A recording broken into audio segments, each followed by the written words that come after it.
gonna give his first Manitoba.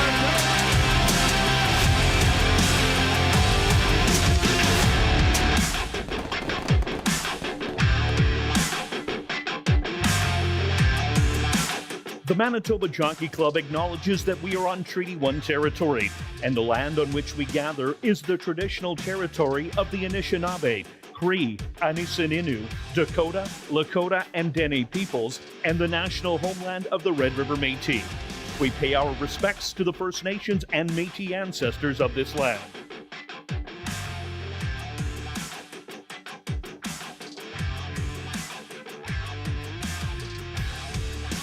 And welcome everybody to ASD Live, brought to you by Manitoba Liquor and Lotteries. Day 37 on the racing calendar. Let's take a look back at last week's racing action. Who was hot? Well, on the jockeys side, that was Demario Bino and Sven Balrup. Both of them had 3 winners, and then notched at 2 winners.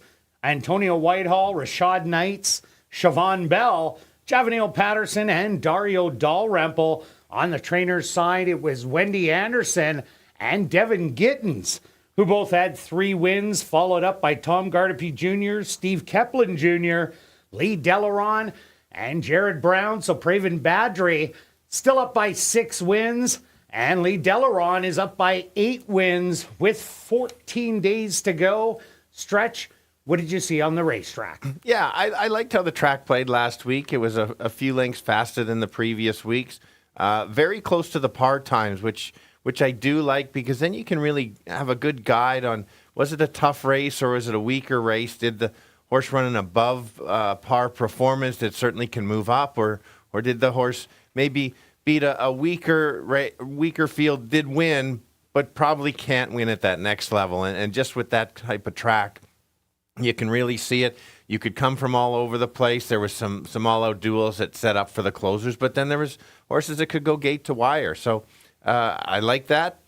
Good 3 days of racing. We have a stake race each day and at least 1 allowance race each day. I'm looking forward to it. What do you got coming up? No, I definitely am. There's a little bit of everything this week. We got 2-year-olds going. We got older horses, boys, girls, the best on the grounds. So I think it's just going to be a great week of racing. Feel like kicking it off, Stretch? Yeah, let's go. All right, let's do it with the $5,000 claimer for 3-year-olds and up that are non-3 lifers. They're going to go the 7 furlong distance.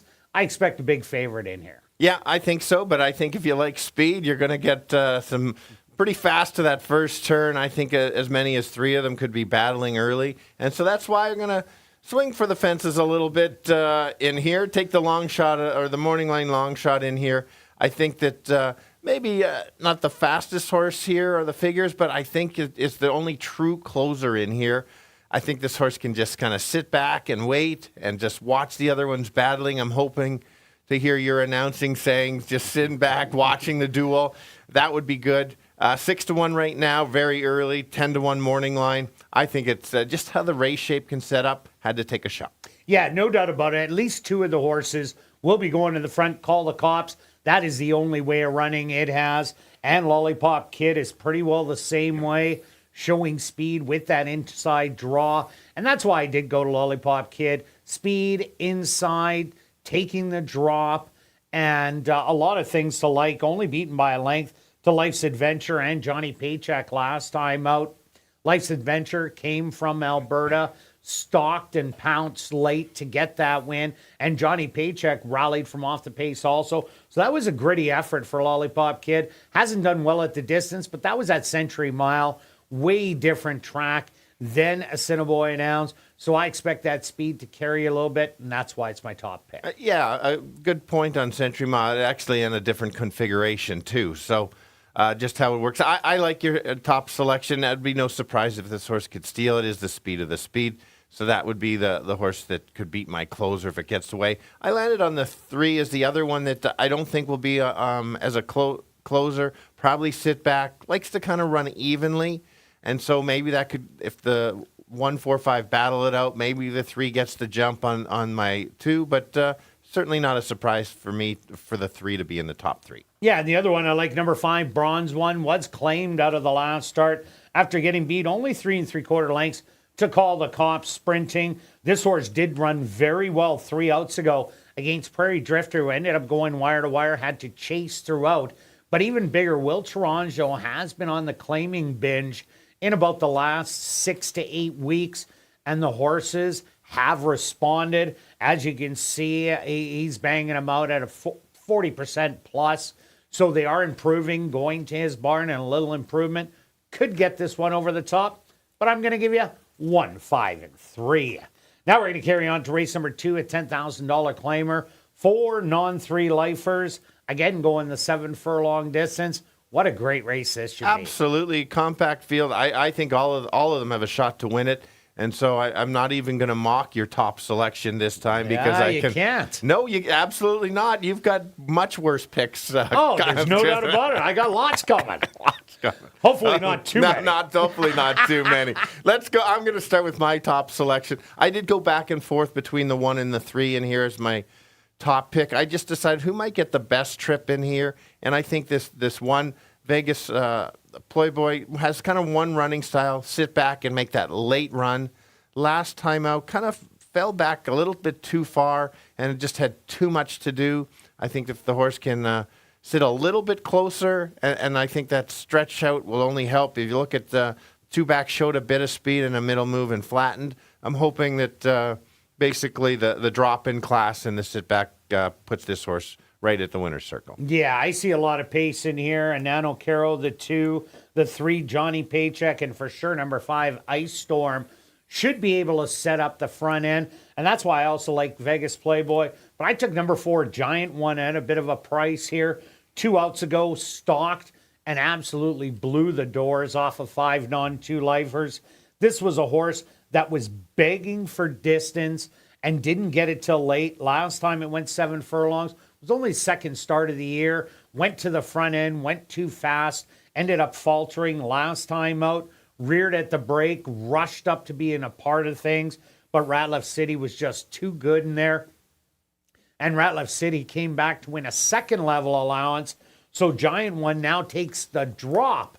I think this is a perfect spot, and I think I'm going to get a good price. Yeah, I think so. Talking about that rushed or middle move, that's what the 3 I saw last time. Bit of a slow start, and I liked how this horse circled outside and actually grabbed the lead. And so that's why I just like when I see those type of horses with that move.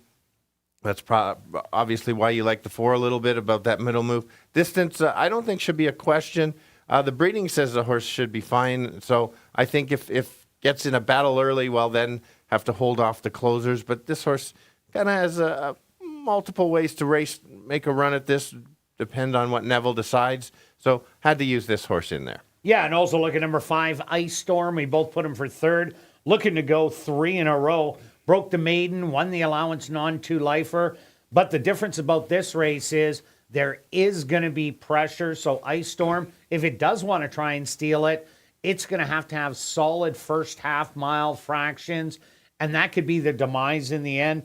Only held on by 3/4 of a length, as Wicked Black Bullet was coming late, but that was at a mile. And this is 7 furlongs. But if the other horses go to pressure, they have the jump because they have the inside. But the horse, like I said, is on a roll. So we got to have him. I'm going to give you 4, 1, and 5.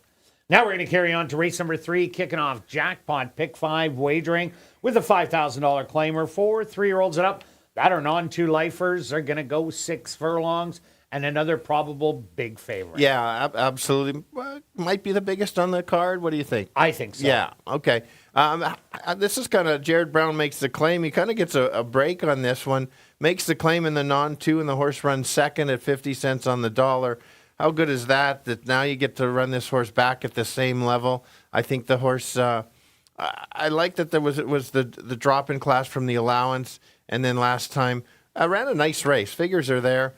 I don't think you're going to get a price, but I think you've got to use this as pretty close to a key in the sequence. Yeah, I'm with you. Adjournment was the other horse that was taking the allowance drop. They battled every step of the way to soften up for a Nano Caro to go by late, but there is no adjournment in here. So I definitely think it is the one to beat on the front end. You also got to like number 2, Valid Defense, dropping down from the second level allowance down to 5,000, and Valid Defense's sprint races were all good last year. So far this year, the 2 worst races were the last 2, but 2 outs ago, you weren't going to beat McKeag.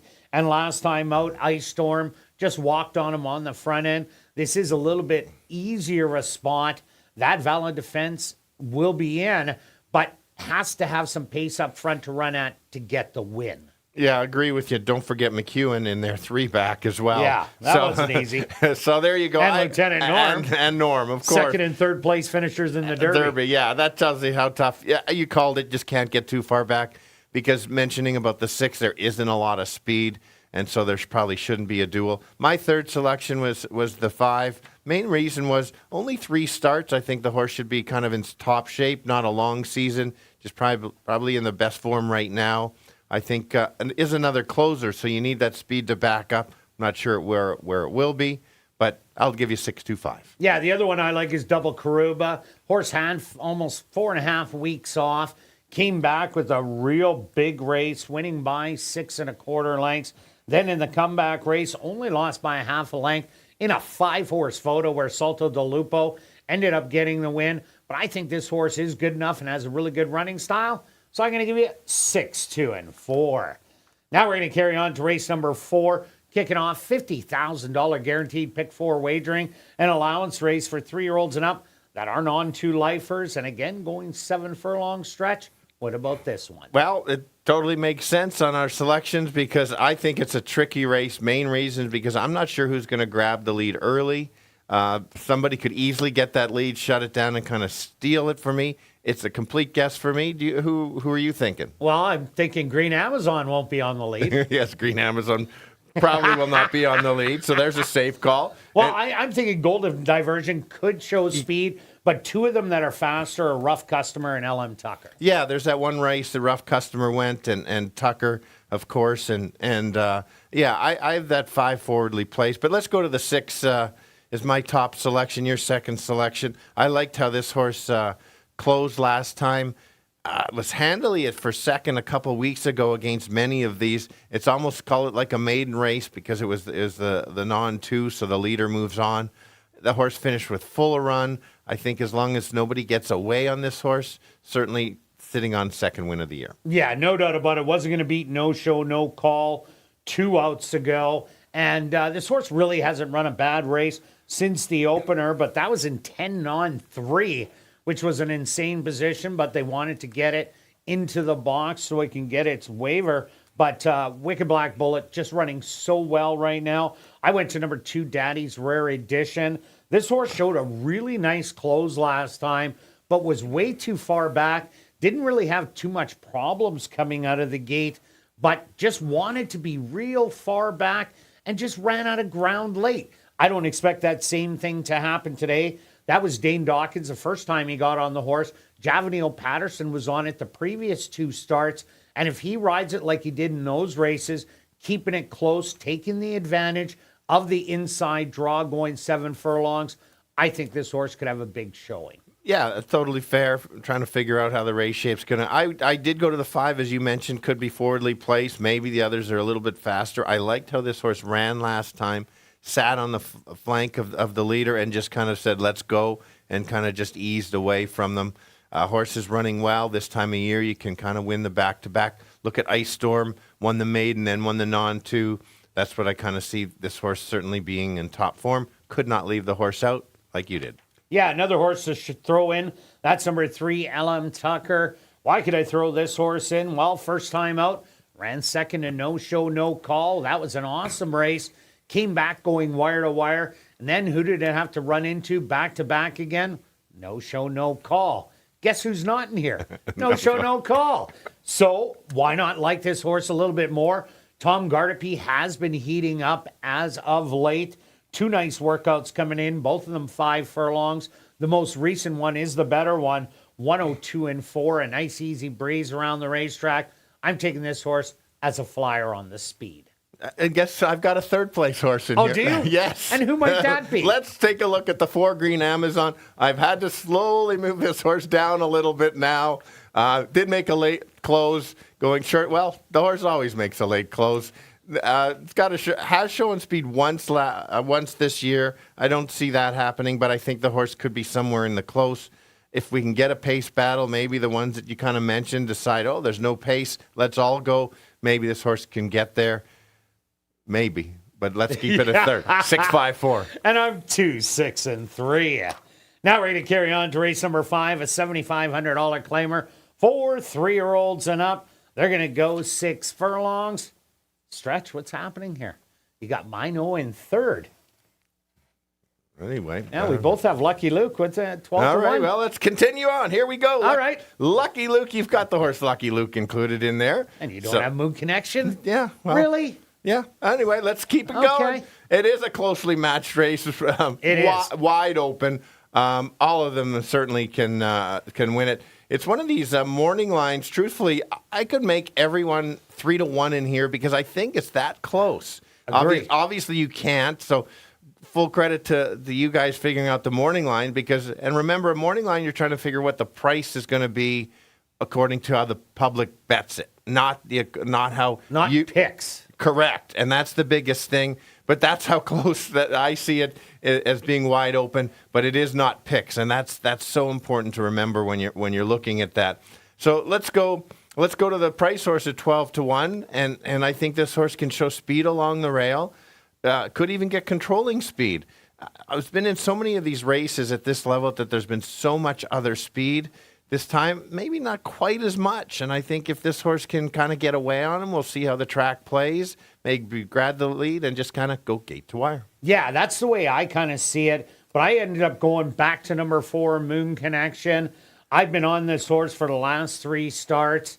And when it took the drop, I said, what an easy winner. I got paid that day last time out. Was even money on the board. Yes, it is jumping up a bit. But this horse was competitive at the first level allowance, only losing by a length. They took a big edge, dropping down to 55.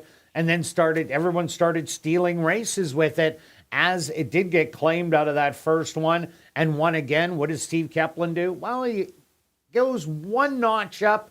But that's never a bad thing when a horse is on a roll. So definitely, this is a horse that I can't leave out. Yeah, I found the right spot. It's a good 75, but you don't have all those allowance kind of dropper. Let's take a look at the 2. Notice how the horse is in second. I learned my lesson last week. This horse is not 1 in 20 starts or in 2 years. Can't make it my top pick. I learned no excuses. I can have it second. I can make it a place bet. The horse is running really well. Figures say the horse can win. The horse might say he can't win because he's just going to settle in and run in second. But I don't think you can leave him out if you're playing exotics or place bets. Yeah, if you're liking closers, you also take screenplay with it. They got the same kind of running style. I also threw in number 7, Replete, another horse that I have been chasing. I got it with the win earlier on. But even in the second level allowance, this horse ran a huge race 2 outs ago against Run Today and Totalizer. Totalizer jumped up Run Today and Totalizer win the open allowance race, and Run Today ended up winning that one last time out. Replete ran against Slew's backed out of it, but the speed stuck around. This is a nice drop down to 7,500. This is much easier. If the horse is going to run a big race, today will be the day. Yeah, and I had to include the 5.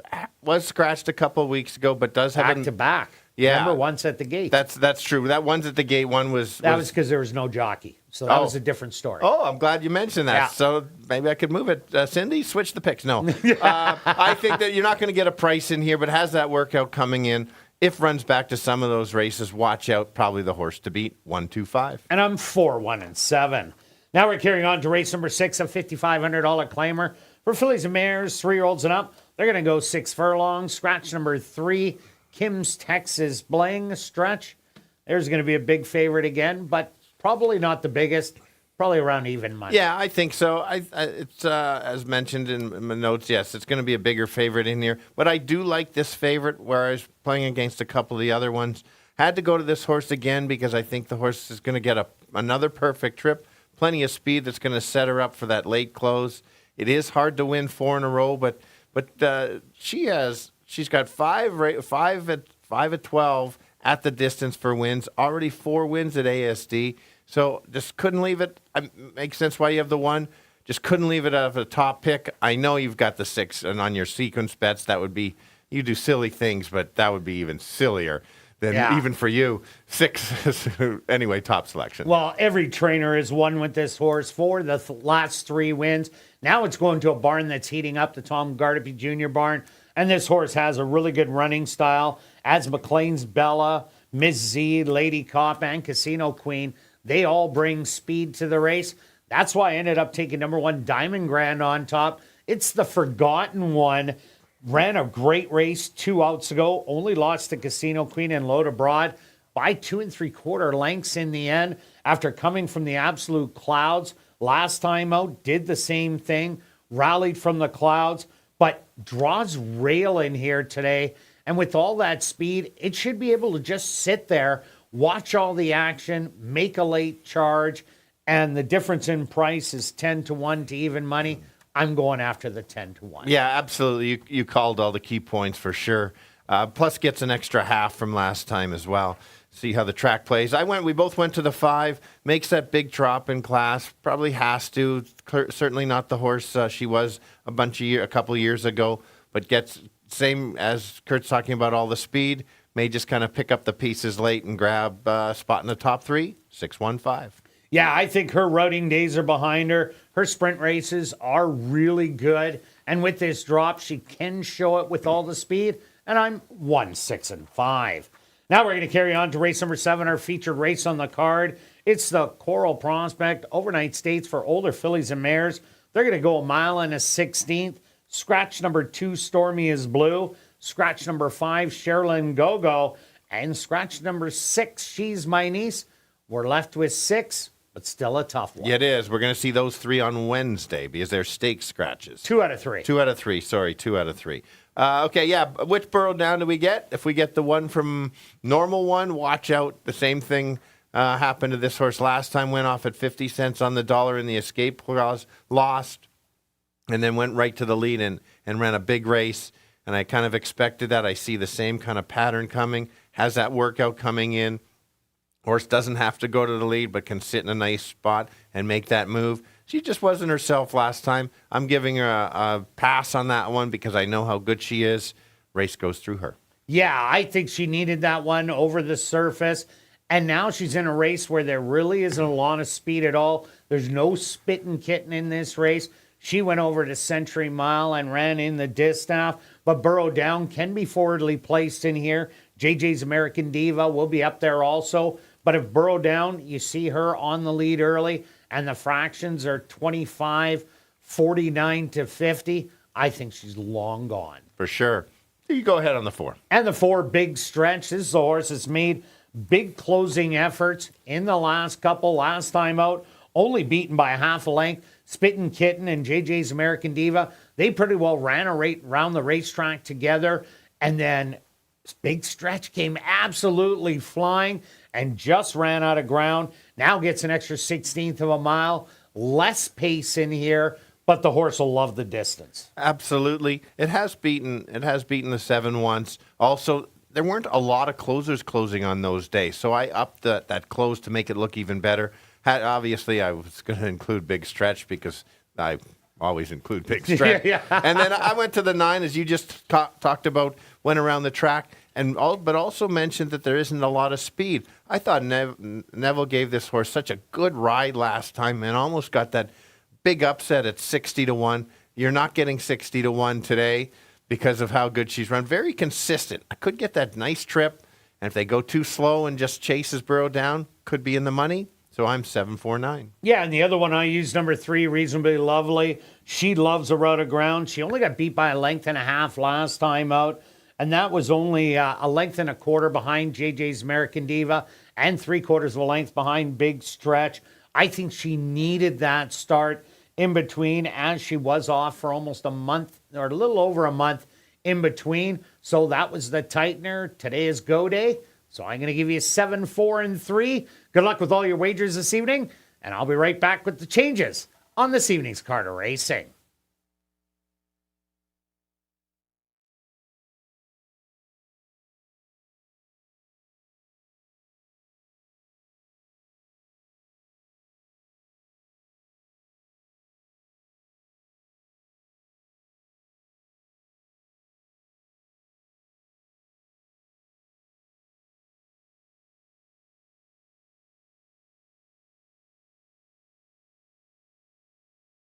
And if everybody can get their pens and programs ready, here are the changes on this evening's 7-race card of racing.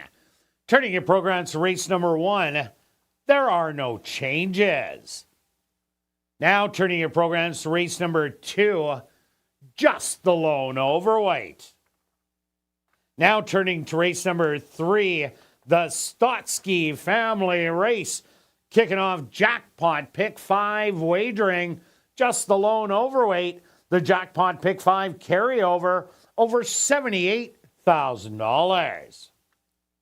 Now turning your programs to race number 4, kicking off $50,000 guaranteed pick 4 wagering. Again, just a couple overweights. Now turning your programs to race number 5, our VIP Fan of the Night race. There are no changes. Turning your programs to race number 6, our first of 2 classic high 5 races. Scratch number 3, Kim's Texas Bling. Now turning your programs to race number 7, our featured race on the card. It's the Coral Prospect Overnight Stakes. Scratch number 2, Stormy is Blue. Scratch number 5, Sherilyn Go-Go. And scratch number 6, She's My Niece. Well, an absolute beautiful evening for racing here in Winnipeg. Currently under mostly cloudy skies. That means it's all about me, Stretch. Mostly clouded. It could be Well, some so it's sunny. mostly about me. I guess so. Mostly Kirt. Well, there's a little bit of you. I think Yeah. they put too much there, though. Maybe too much. You It know, is cloudy. Should be 3/4 at least. Okay. You don't like that one?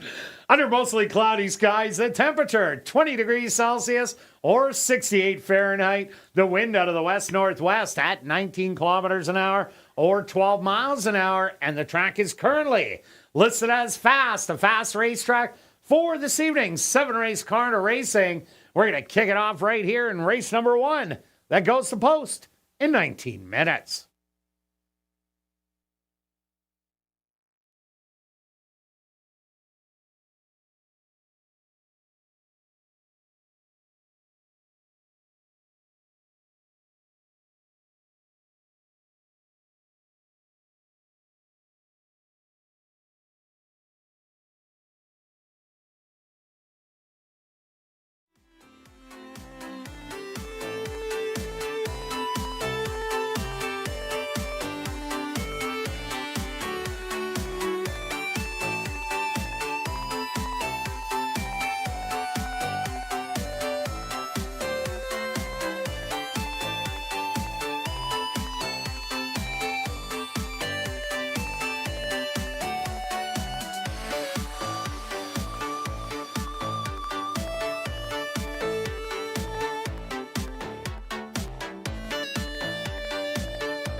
And welcome everyone to Assiniboia Downs. Be sure to enter your name for a chance to be our VIP Fan of the Night. Ballots are available in the lobby, and if your name is picked, you're going to get the VIP treatment, including a $25 wagering voucher. You're going to get an ASD t-shirt. You're going to get an ASD ball cap, autographed by myself and Stretch when you come up to the press box and watch me call a race. Then you're going to go to the paddock, see the horses, and then off to the winner's circle to get a framed photo with the winning horse. And if you're new to racing, stop by and see Shannon and Brad at the Fan Education Center located on the main floor. Also, that's a place to open a free betting account at hbibet.com to bet on the races on your phone. And what's more, if you open a new account and bet 100, you're gonna get 100. Have a great evening of racing.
welcome down to the paddock for race number 1. Time to kick off the week of racing with the $5,000 claimer for 3-year-olds and up that are non-3 lifers going the distance of 7 furlongs stretch.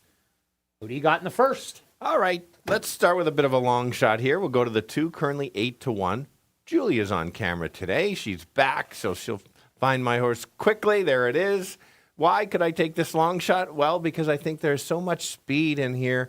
A bunch of them battling up front. As you mentioned, Call the Cops only knows one way, and he tries to steal it out there and go as fast and as far as he can go. That's the case. The 1 likes to show speed. Bronze One's my notes also likes to show some speed too. So this horse should sit back in the weeds and try to make that late run, set it up. Was a scratch before, but has that workout coming in. I think the horse is ready to go. Yeah, I like all the route races on Poseidon's Wave. Throw out that race in Fargo. That was only going 6 furlongs. And that Lone Star race, that wasn't a bad one where it was unhurried early. So that could set up really well for this race. I went to the current favorite at 6-5. That's number 1, Lollipop Kid. Big race last time out. Battling every step of the way, only to succumb, but only lost by a length in the end. Draws the inside in here. Yes, Call the Cops will be forwardly placed, but Lollipop Kid has that kind of speed where it's going to be unhurried speed, but the horse will be in contention throughout. And if Demario Bino wants to go and try and steal it and open up, I expect a patient ride by Antonio Whitehall on Lollipop Kid and the class of the race to take over by the head of the lane. Certainly has that. That's the one that I could upset my pick. Will probably be the favorite, as you can see that. I went to the 3. This horse just kind of runs that evenly type race, and I think that might be enough. You look back at 2 back, ran a nice race and lost to Arcadia Storm. That horse it fits for that level. Just, again, another one that gets the right trip. Had to include it, at least in the top 3. Yeah, it does have that good off-the-pace running style. Yeah, it was forward 2 outs ago, but I think that was because it was in post position number 8. Now that it's more compact field, I just don't think it can head Call the Cops. I also like number 5, Bronze One. Bronze One last time went after Call the Cops, but that was going 6 furlongs. You look back at that 7 furlong race, that was a great one, sitting behind Prairie Drifter and twice going after Prairie Drifter, only to lose by a half a length in the end. I agree it will be in a good stalking position in here. I don't think on the front end, and Will Tarangio, he's just having such a good meet. 5-2 could be an absolute bargain. Yeah, and we know how to Call the Cops, but only one way. Yeah, and I knew you wouldn't take this horse. You're bitter from 2 starts ago. Oh, I'm so bitter from that race. And then I might have cashed that ticket. I did cash. Yeah. Last time ran a better than expected race. I like that race. And so this horse is certainly on the improve. Will get some pressure early. It's just a matter of how far this horse can go. But the horse is running well at this time of year, and that's what you need. No doubt about it. All right, let's go to our wagers here in race number 1, Stretch. What do you have? All right. Let's go a bit of a win place. My usual type, 10 win on the 2, 20 place on 2, just in case my closer can't get there. Wow, you're starting off big for the week. Big bucks. Here we go. All right, myself, I'm going after the early daily double. I'm keying the 1 in here, Lollipop Kid. Taking the 1 and 4 in race number 2. $2 for a $1 ticket. I'm taking a $10 one for 20. Good luck with all your wagers here in race 1, and we'll see you back for race 2.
horses on the track for race number 1. They're going to go 7 furlongs for $10,200.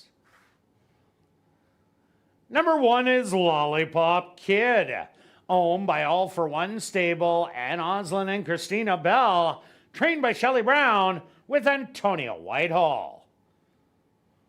Number 2 is Poseidon's Wave, owned by Henry Witt Jr., trained by Lee Delaron with Javanil Patterson.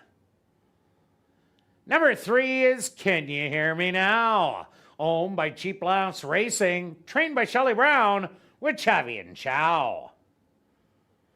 Number 4 is Call the Cops, owned by Dr. Betty Hughes, trained by Devin Gittins with Demario Bino. Rounding out the field is number 5, Bronze One, owned by Murray Clear Sky, trained by Will Taranjo with Rashad Knights. Post time for race number 1, approximately 3 minutes away.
All right, the boys kick it off going 7 furlongs. It's going to be fast to the turn. There's a bunch of speed early, but let's take the horse that's going to sit just back and try to make a late run. That's the 2, going off at 9-2, getting a little bit of action there.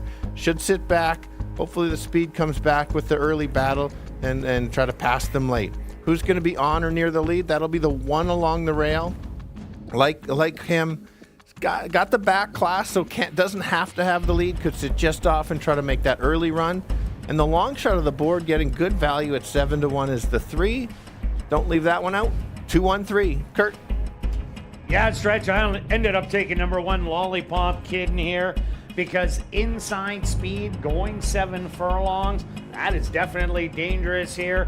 Call the Cops is the predominant speed of the race, but if Lollipop Kid really wants to go early, it can have that lead and try and go all the way. I do also like number 5, Bronze One. I think we'll get a perfect stalking trip if the 1 and 4 want to go battle it out. Had a good race going 7 furlongs early on in the meet, only lost by a half a length to a horse ended up going wire to wire. So a big effort could happen.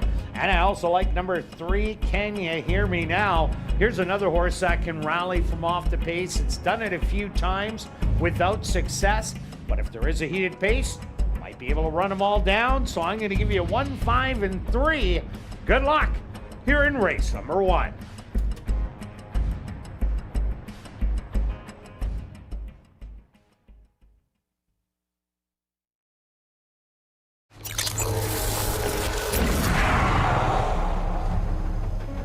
It's now 2 minutes to post time at ASD.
time.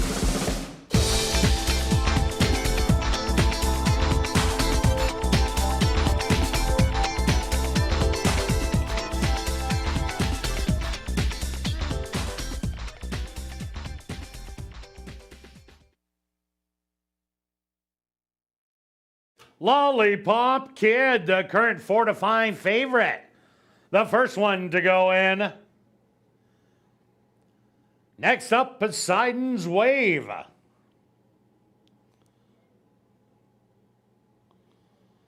Can you hear me now? Now in. Just 2 left to load. Call the Cops' turn.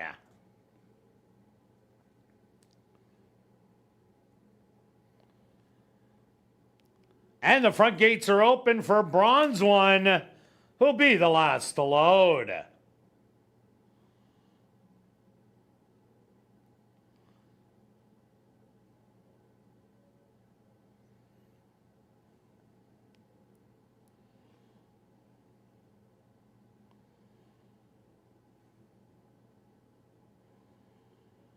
Call the Cops a little fractious in the gate.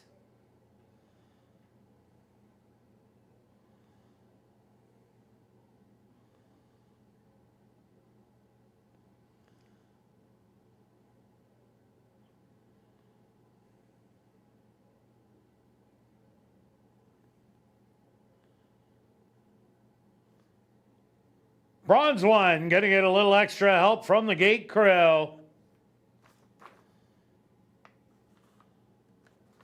Jockey Rashad Knights hops off of Bronze One.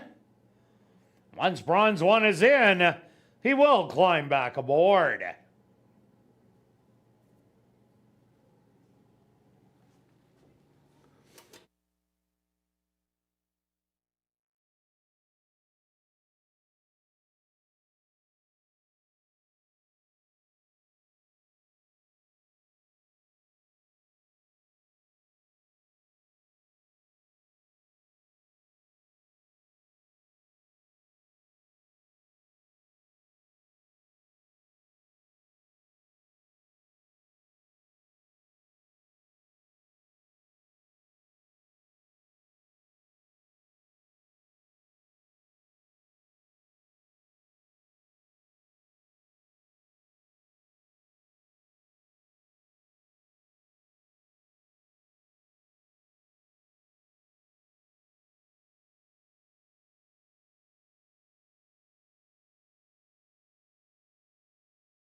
The horses are now being unloaded from the starting gate here in race number 1, as we do have a late scratch to report. Late scratch here in the first race. Scratch number 5, Bronze One.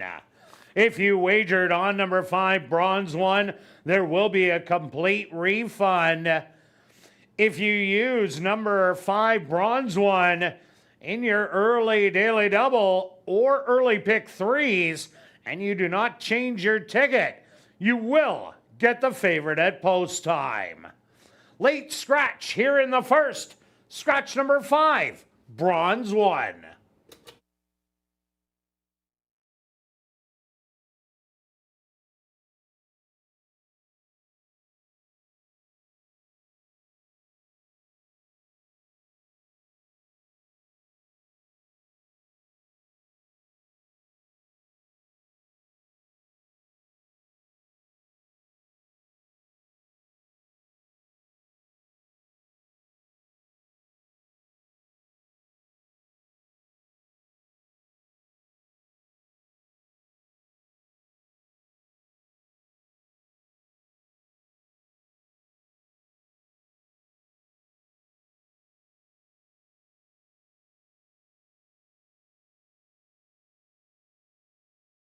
The horses are now being reloaded.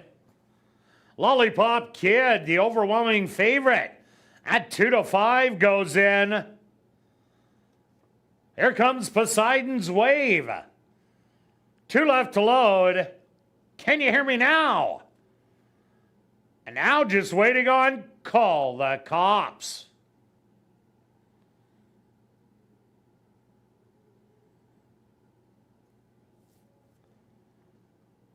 The field is set. They're at the post. And they're off. On the outside, Call the Cops quickly. Goes out and captures the early lead by 3 lengths. Lollipop Kid hugging the rail on the inside in second. Now 3 wide, Poseidon's Wave. And Can You Hear Me Now is the early trailer, about 6 off the lead. Call the Cops cuts the opening quarter in 25 and 2. Lollipop Kid comfortable in seconds, 4 lengths back. Poseidon's Wave has gone to the rail in third. And Can You Hear Me Now is still the early trailer. Call the Cops now up by 5 lengths. But here comes Lollipop Kid. The half mile, 49 and 2. Call the Cops all out. Lollipop Kid with Antonio Whitehall just cruising on the outside and about to look Call the Cops in the eye as they hit the head of the lane.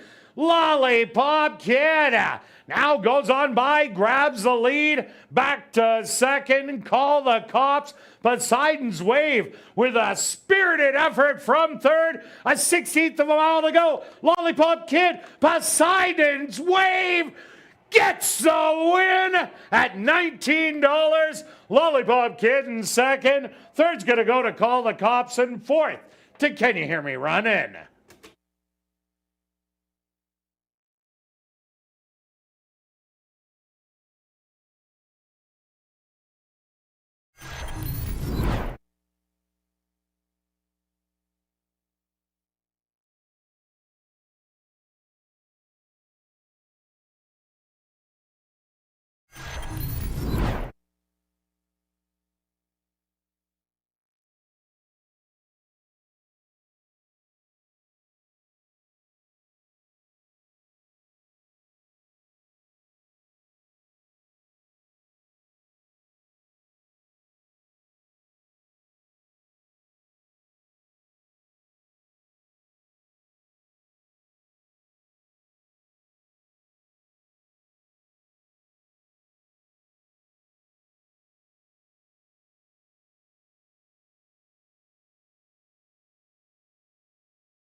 The Stewart's opposed to number 2, Poseidon's Wave as your race winner. Second goes to number 1, Lollipop Kid. Third to number 4, Call the Cops. And fourth to number 3, Can You Hear Me Now? They went the opening quarter 25 and 2, the half 49 and 2. 6 furlongs, 115 and 2. Time for the 7 furlongs, 129 and 2.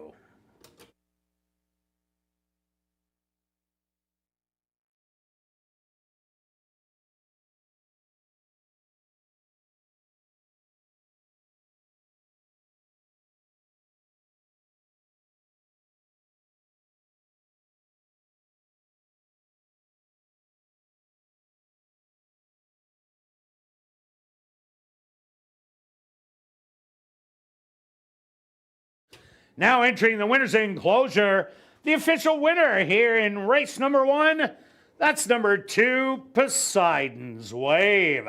Poseidon's Wave is a gray roan gelding, 4 years old, by Poseidon's Warrior, out of the mare Wife on the Warpath by War Chant. Owned by Henry Witt Jr., trained by Lee Delaron, and ridden to victory by Javanil Patterson. Time for the 7 furlongs, 1:29 and 2.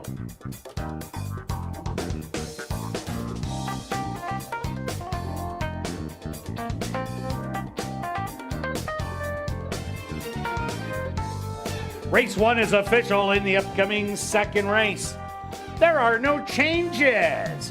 Kicking off rolling doubles and rolling pick 3s here in race number 2.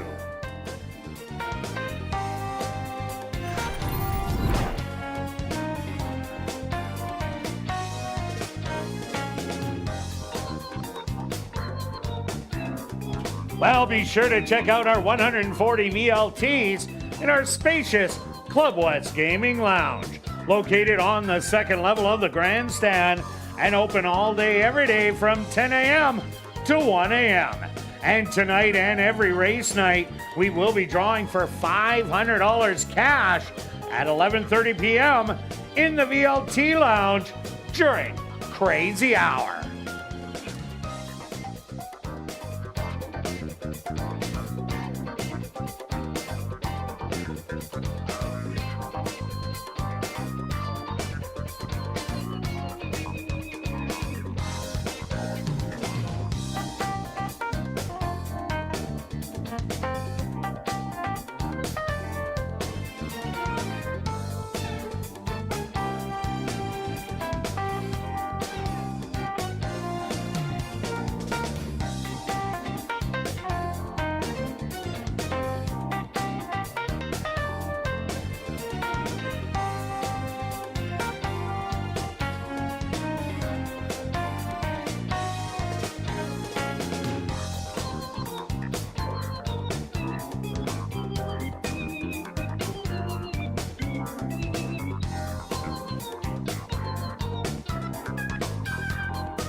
Ladies and gentlemen, turning your programs back to race number 1, we had a claim to report. Claim for $5,000 was number 1, Lollipop Kid, claimed by Monique Goulet, trainer Will Toronjo.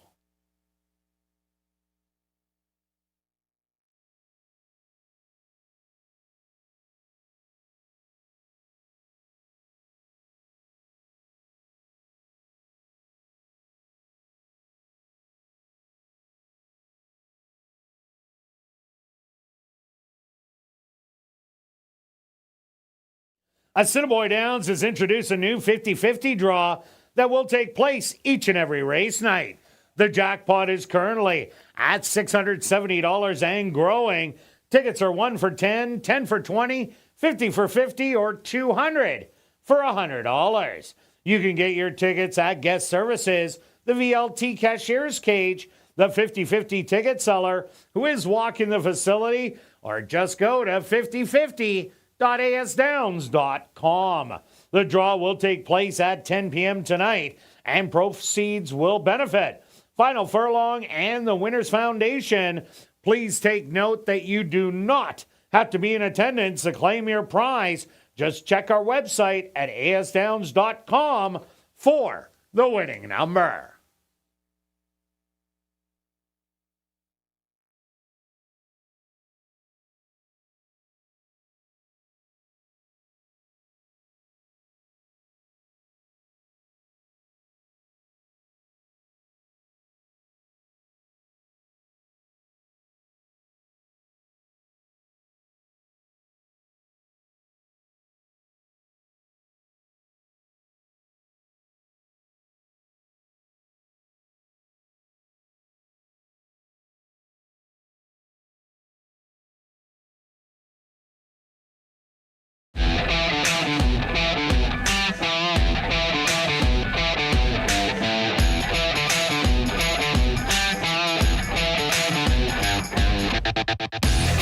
And welcome back down the paddock for race number 2.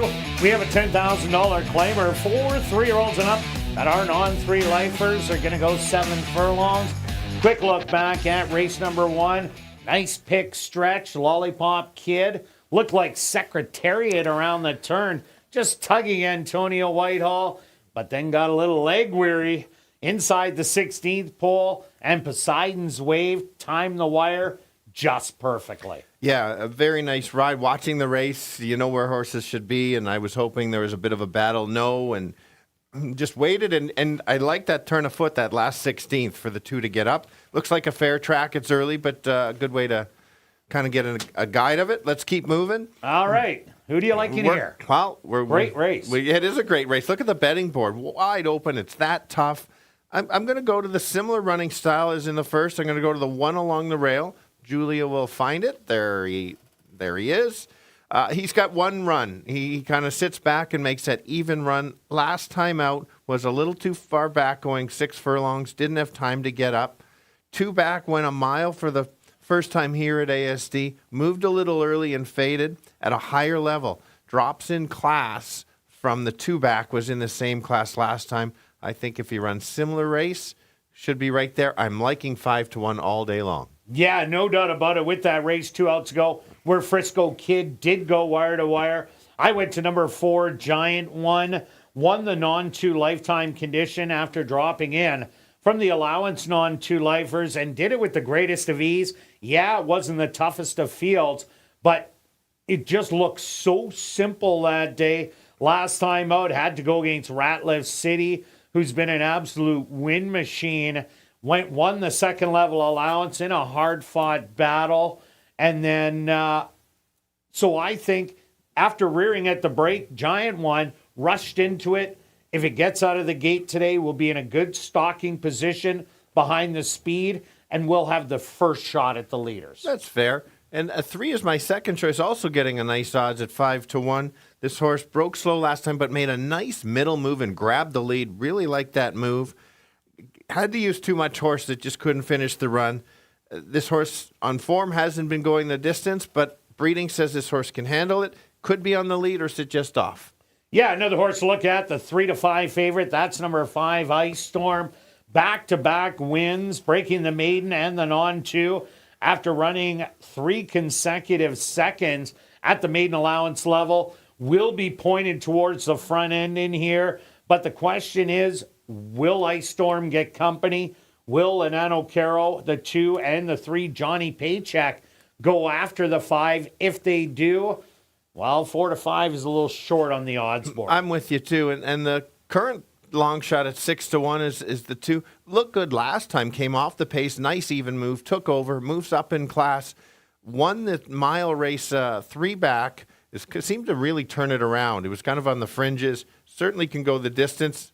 It's a tricky race. All right, let's go to your wager here in race number 2, Stretch.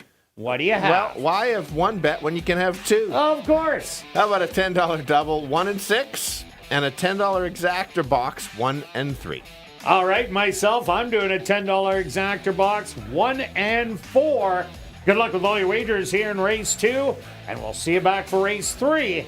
Kicking off Jackpot Pick 5 wagering.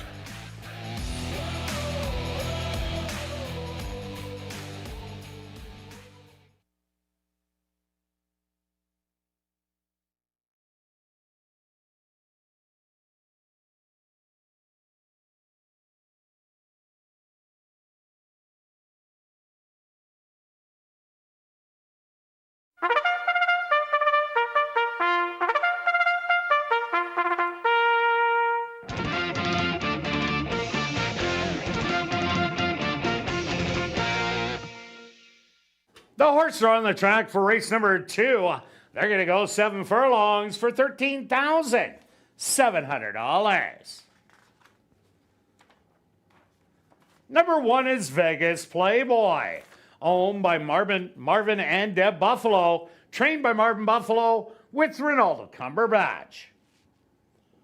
Number 2 is Nano Carroll, owned by Bill and Reed Mooney, trained by Bill Mooney with Dario Dalrymple. Number 3 is Johnny Paycheck, owned by Henry Witt Jr., trained by Lee Delaron with Neville Stevenson. Number 4 is Giant One, owned by A2 Thoroughbreds, trained by Michael Nault with Praven Badri. Rounding out the field is number 5, Ice Storm, owned by Linda Idell, trained by Carlos Moreno with Ronald Ali. Post time for race number 2, approximately 3 minutes away.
The boys going 7 furlongs, all looking for their third lifetime win.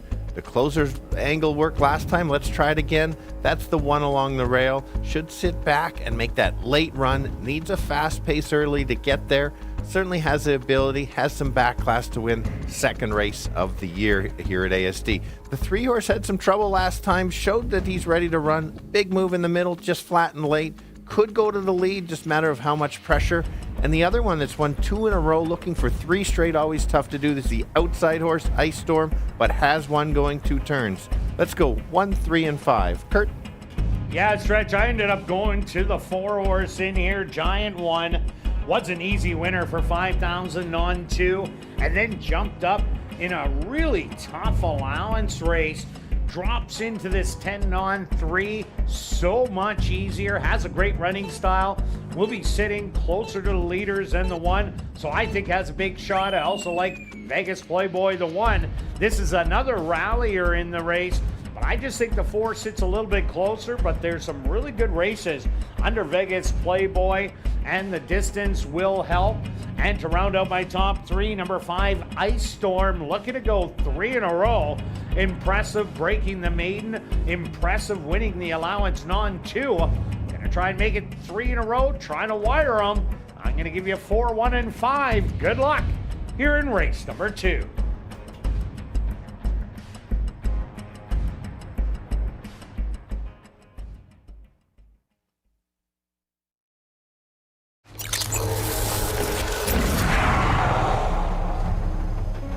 It's now 2 minutes to post time at ASD.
It's post time.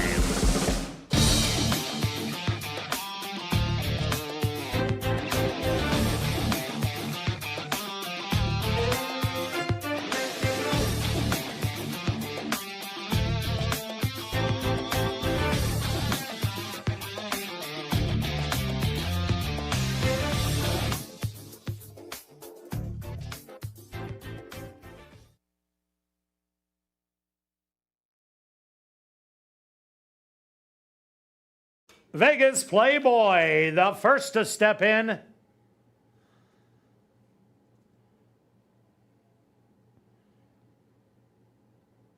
Next up, Anano Carroll.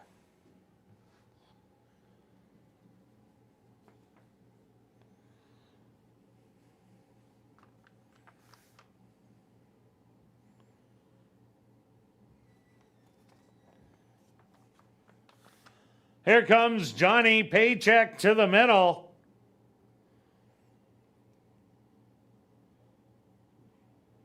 Just 2 left to load. Giant One. And now just waiting on Ice Storm.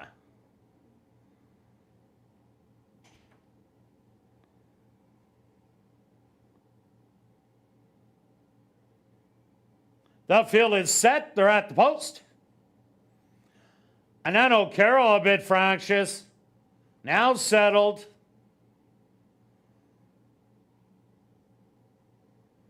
And they're off.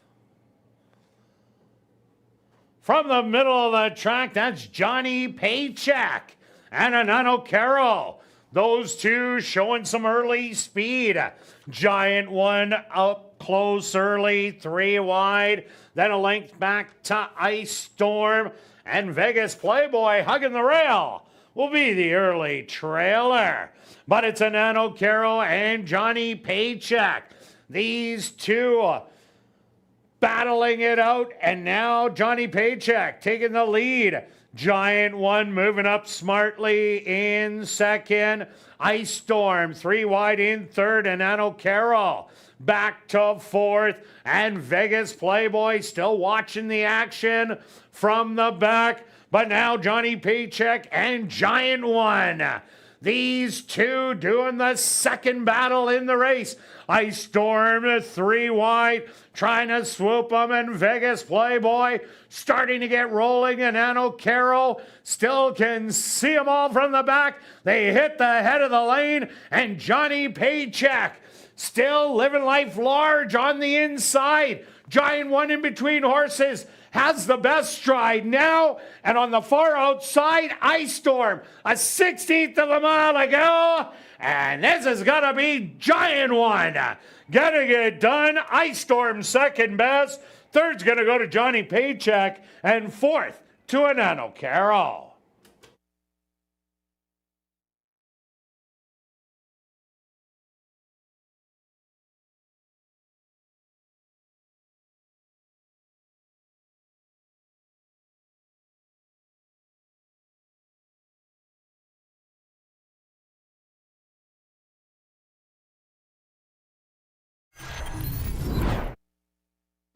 The Stewards are posted number 4, Giant One, as your race winner. Second goes to number 5, Ice Storm. Third to number 3, Johnny Paycheck. And fourth to number 2, Anano Carroll.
Now entering the winner's enclosure, the official winner here in race number 2, That's number 4, Giant One.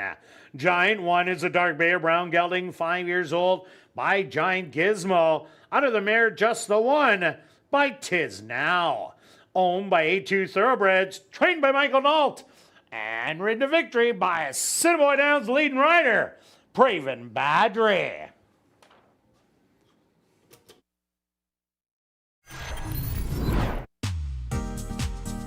Race 2 is official in the upcoming third race. Kicking off jackpot pick 5 wagering, the Stotsky family race. There are no changes, but we'll carry on with the rest of the changes in this evening's pick 5. No changes in race 4 or race 5. Turning your programs to race number 6, scratch number 3, Kim's Texas Bling. Turning your programs to race number 7, scratch number 2, Stormy is Blue, scratch number 5, Sherilyn Go-Go, and scratch number 6, She's My Niece. The Stotsky family race. Here in race number 3, kicking off jackpot pick 5 wagering.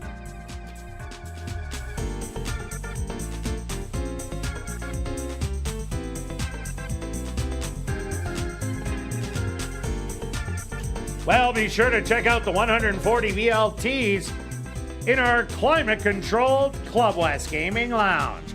That's located on the second level of the grandstand and open all day, every day from 10 a.m. to 1 a.m. And tonight and every race night, we will be drawing for $500 cash at 11:30 p.m. in the VLT Lounge during Crazy Hour. Also, just a reminder that there are 2 more free family fun nights. That's tonight and next holiday Monday, September the 2nd. Free activities include bouncy castles, face painting, and live entertainment. And the fun all starts at 6:30.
welcome back down the paddock for race number 3, kicking off Jackpot Pick 5 wagering with the $5,000 claimer for 3-year-olds and up that are non-2 lifers.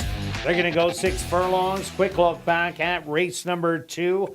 Well, Ice Storm didn't get to the front as the 2 and the 3 showed speed, but Ice Storm still ran a really good race, but Giant One stalked and then battled from 3 furlongs out to last to the wire. Yeah, smart ride, recognizing what was going on, and good pick. So we're both on the board.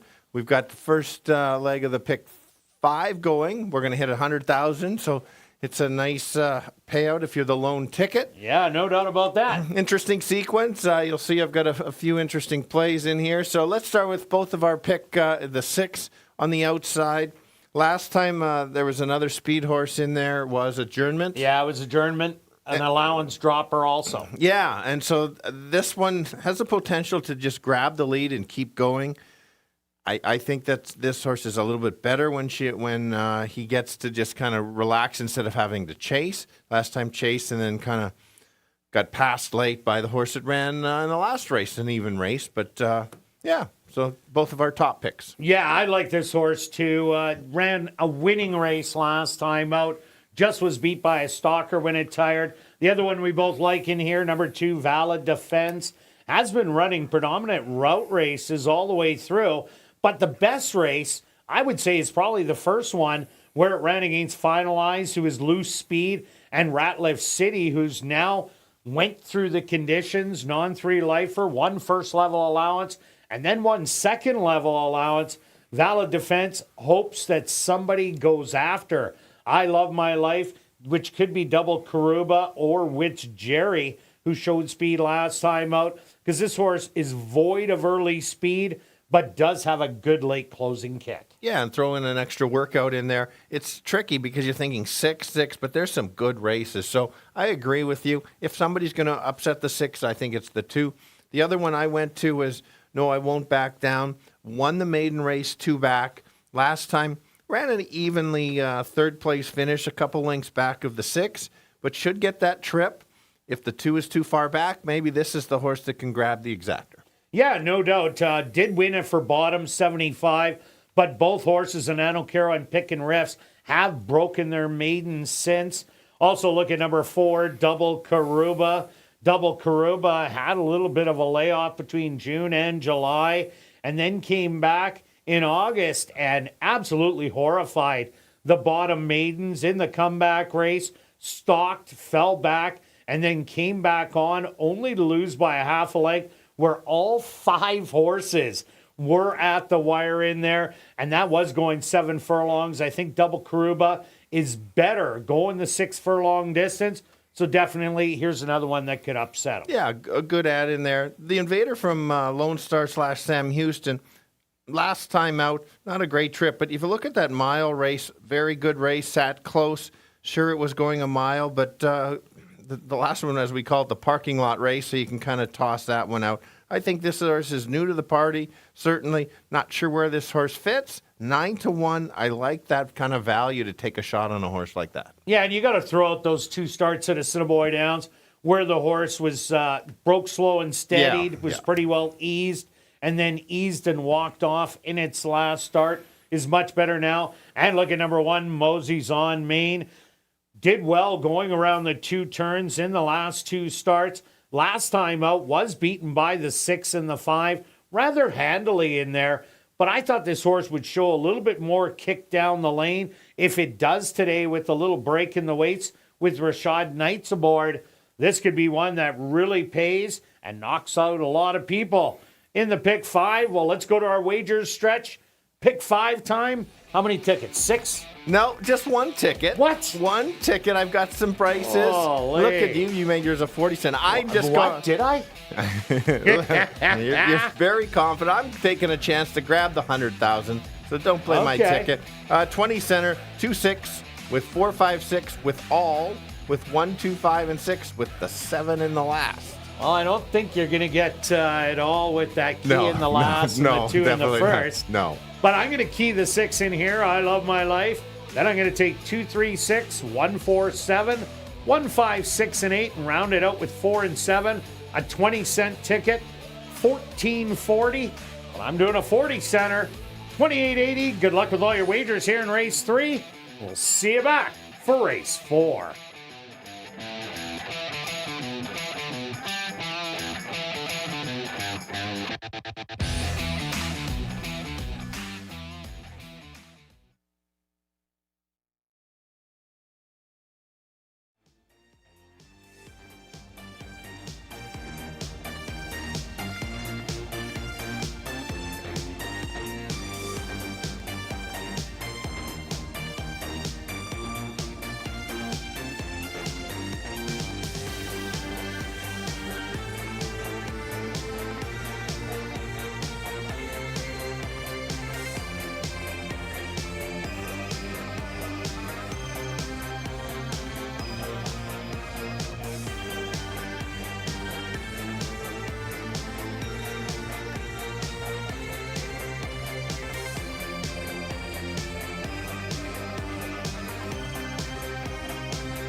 The horse on the track for race number 3, the Stotsky family race. They're going to go 6 furlongs for $10,100. Number 1 is Mosey's on Main, owned by 2 Points Ranch, trained by Tiffany Husbands with Rashad Knights. Number 2 is Valid Defense, owned by Wendy Anderson and Keith Wright, trained by Wendy Anderson with Javanil Patterson.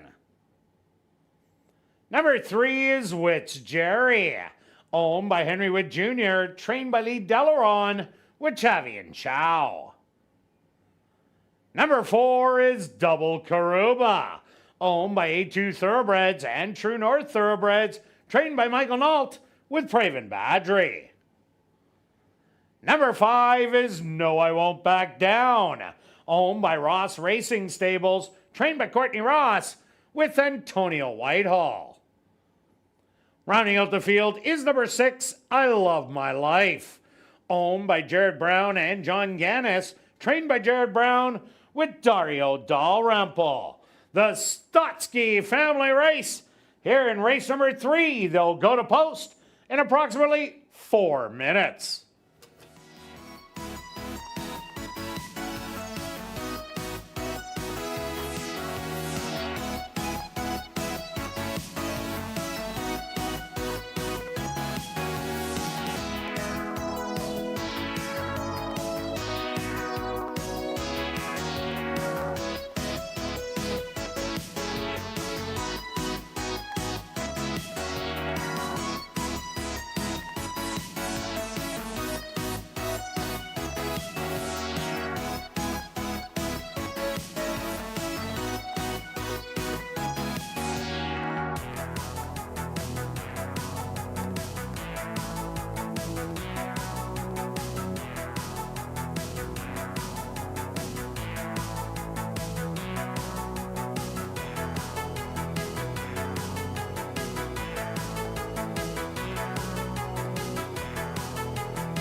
Let's kick off the pick 5. It's going to be over 100,000. We're going to go to the outside horse. Should be the favorite. Deserves to be the favorite.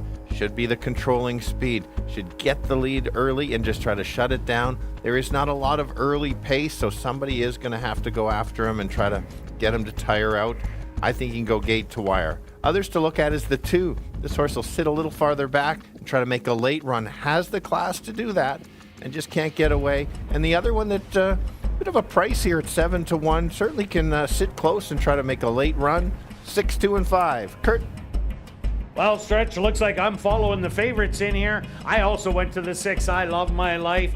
Had to battle it out with another allowance dropper last time out.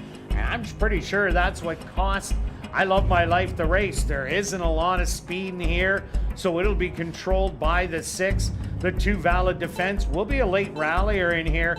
Has already won 2 races in the lifetime, but was restricted, so is allowed to be in here. This non-2 lifer, expect a big late closing kick. And the 4 Double Karuba, I think it'll be in a stalking position. Broke the maiden in impressive fashion by 6, then stepped up to 7 furlongs, only lost by a half a length. So I'm expecting a big race, cutting back to 6 furlongs today. I'm gonna give you 6, 2, and 4. Good luck here in race number 3.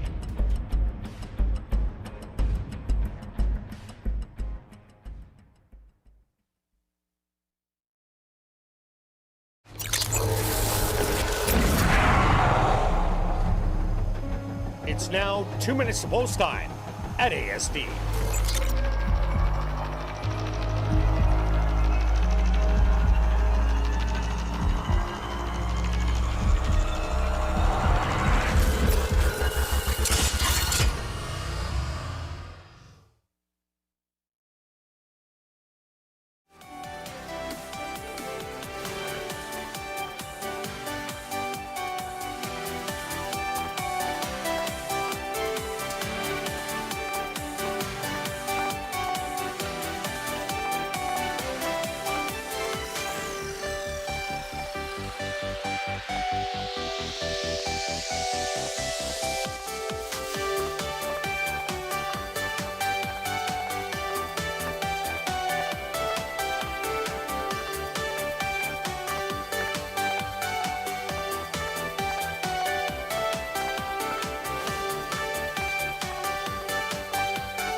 time.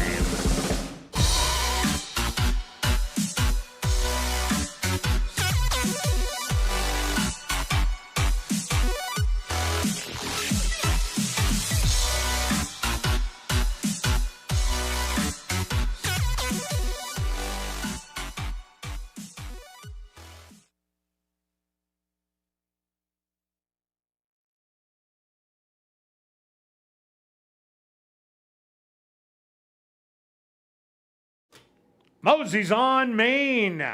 The first one into the starting gate. Next up, Valid Defense. Which Jerry ready to go in? Double Karuba steps up.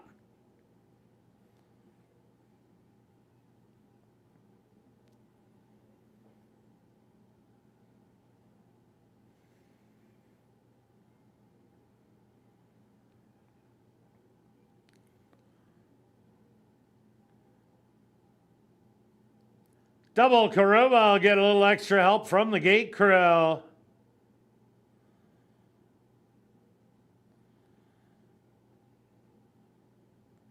Great job by the gate crew. Now just 2 left to load. No, I won't back down.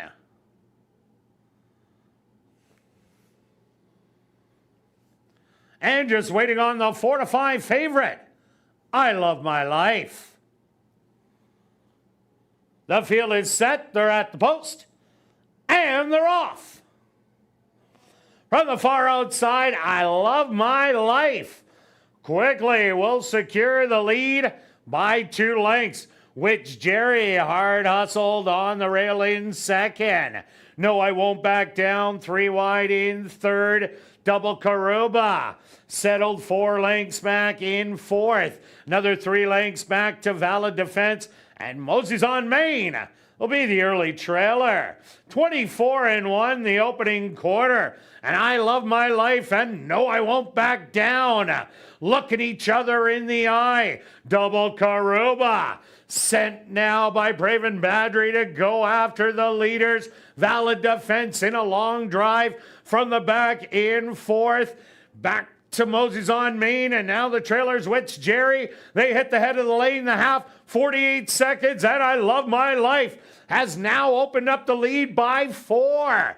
No, I Won't Back Down, trying to hang on to second as Valid Defense coming with a big late run, but is running out of ground. I Love My Life is going to win by 2.5. Second to Valid Defense, third to No, I Won't Back Down, and fourth to Mosey's on Main.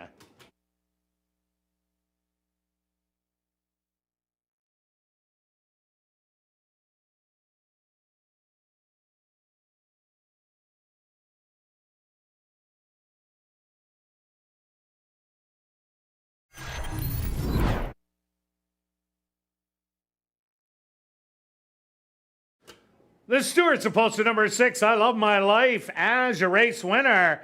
Second goes to number 2, Valid Defense. Third to number 5, No, I Won't Back Down. And fourth to number 1, Mosey's on Main. They went the opening quarter 24-1, the half 48 seconds. 5 furlongs, 1 minute and 4/5.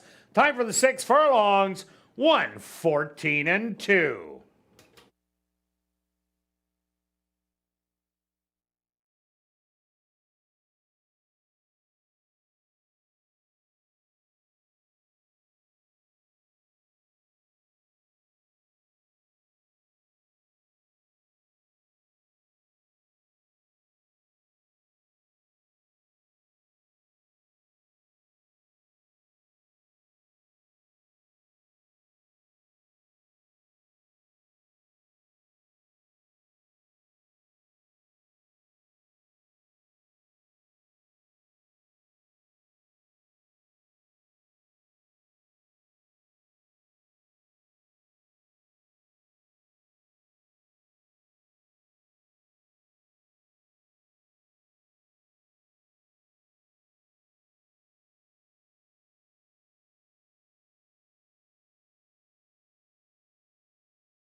Now entering the winner's enclosure, the official winner of the Stotsky family race.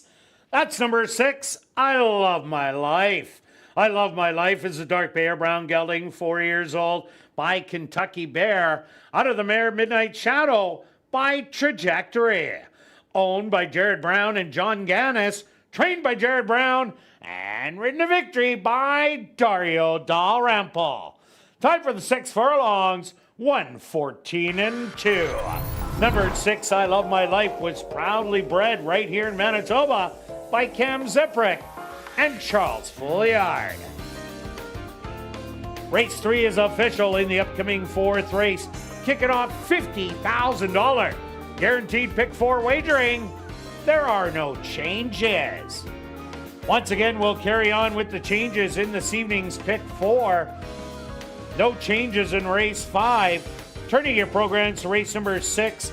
Scratch number 3, Kim's Texas Bling. Now turning your programs to race number 7. Scratch number 2, Stormy is Blue. Scratch number 5, Sherilyn Go-Go. And scratch number 6, She's My Niece. $50,000 guaranteed pick 4 wagering starts right here in race number 4.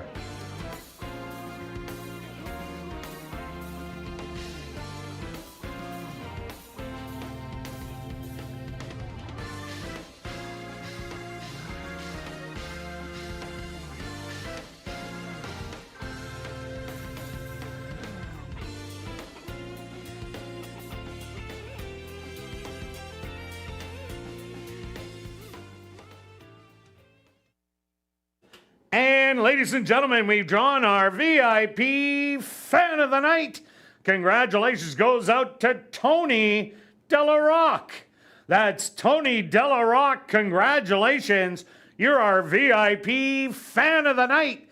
Please report to guest services on the main floor, South End. And just a reminder to get your 50-50 tickets. The jackpot is currently at $1,480 and growing. Tickets are 1 for 10, 10 for 20, 50 for 50, or 200 for $100. Your tickets you can get from guest services, the VLT cashier's cage, the 50-50 ticket seller who is walking the facility, or just go to 5050.asdowns.com. Ticket sales will close at 9:50 p.m. The draw will take place at 10 p.m. tonight, and proceeds will benefit Final Furlong and the Winners Foundation. And take note that you do not have to be in attendance to claim your prize. Just check our website at asdowns.com for the winning number.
Ladies and gentlemen, turning your programs back to race number 3, we had a claim to report. Claim for $6,250 was your race winner, number 6, I Love My Life. Claimed by Henry Witt Jr., trainer Lee Delaron.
And welcome back down the paddock for race number 4. Kicking off $50,000 guaranteed pick 4 wagering with an allowance race. 4 non-2 lifers. They're going to go 7 furlongs. Quick look back at race number 3. Well stretched. The race kind of panned out the way we thought. I Love My Life goes to the lead. Did get some company from No I Won't Back Down, but it wasn't big pressure. And I Love My Life just kept on running. Yeah, it was a smart ride. It wasn't an all-out duel, and that's why you've got to figure out race shape, because as good as the 2 is, if it's not the right race shape, it makes it very difficult for closers to get up. So you make note of that for next time when maybe there's more speed to run out. Certainly can get there.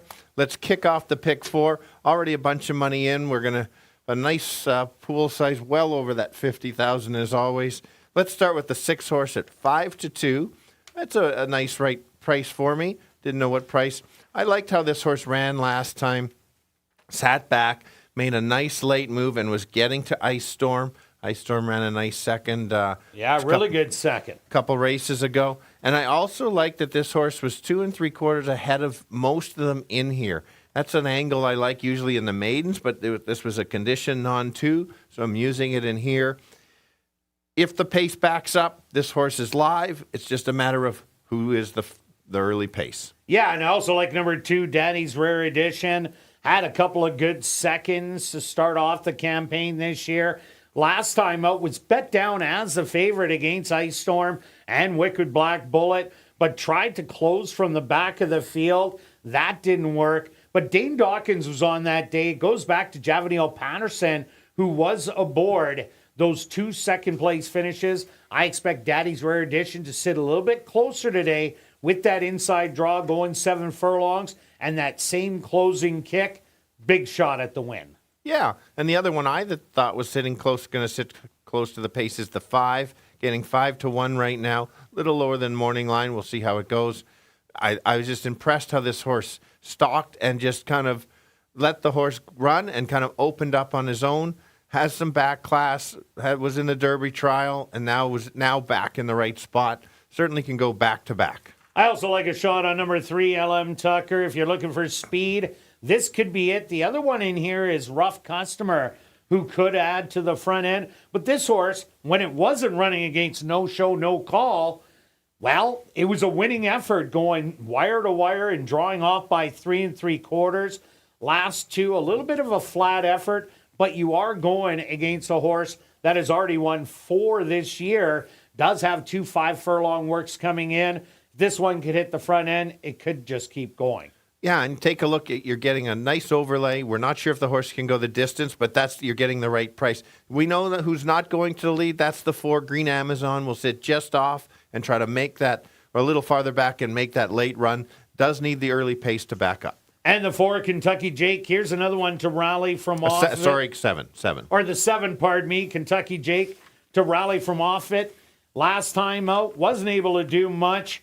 In 2 starts ago, though, the horse ran second in a 10-on-3 lifer against Ratliff City. If it runs that race, it could be a big factor. And the sneaky speed along the rail, rough customer, they take blinkers off, has shown speed from time to time. We're going to find out what they decide. Has the rail going 7, always a good spot to try it. All right, let's go to our wagers here in race 4, Stretch. What do you have? I happen to have a couple tickets. Imagine that. Let's make it real easy. It's called 6 all 7. Interesting. And then another one, kind of a spread, 4, 5, 6 with 1, 2, 5 with 1, 6 with 7. That's only 18.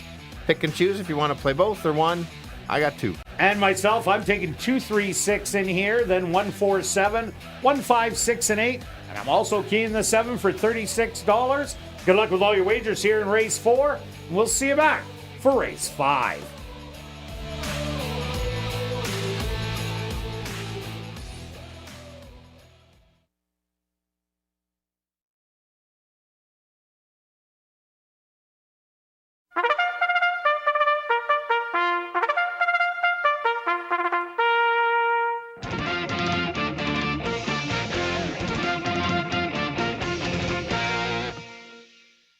The horses are on the track for race number 4. They're going to go 7 furlongs for $18,000.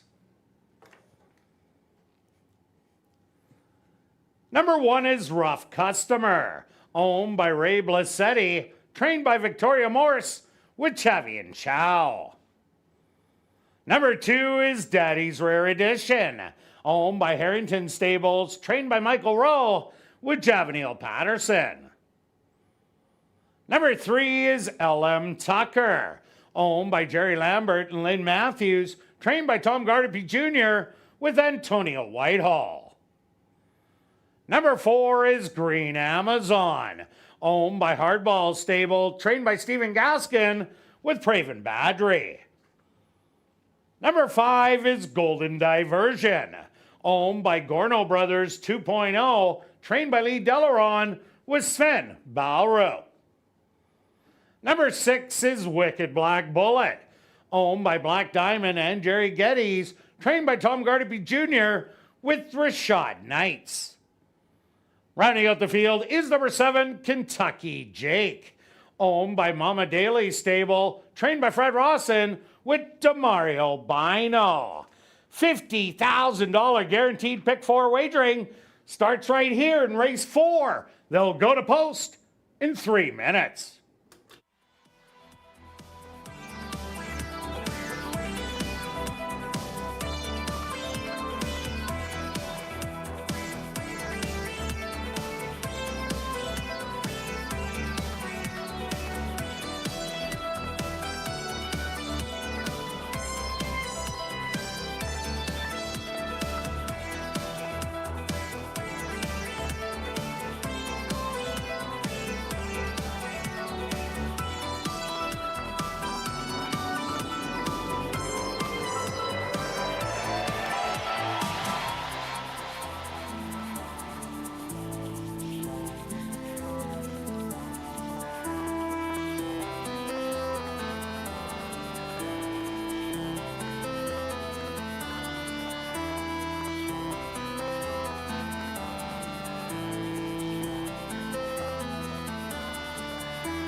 All right, the boys going 7 furlongs, kicking off the pick 4, and what a betting board. Nobody really knows as a favorite in here. 2 is the bit of the favorite, but let's go to the close to the outside, the 6 horse. This horse is another one of those closers. Should sit in about 4th or 5th and make that late run. Last time I liked how he finished and just ran out of ground to get there. Got to go back to him. Others to consider, the 5. Can show speed, should sit close. Big win last time, but now racing a little bit tougher. And the last one is Green Amazon. Sits back and makes a late run. Runs a few too many thirds for me, but certainly in the mix. 6, 5, and 4. Kirt. Yeah, stretch. I ended up going to number 2, Daddy's Rare Edition. Ran 2 good second place finishes 2 and 3 outs ago. Last time was just way too far back and still made a good rally for 3rd. Goes back to the regular jockey who sits closer, so that's why I put him on top. 6, Wicked Black Bullet, took for 2nd, running good all year long. Last time, almost got it done against the tough Ice Storm. And I'm going to throw in the speed of number 3, LM Tucker, as there isn't a lot of speed in the race. So 2, 6, and 3, good luck here in race 4.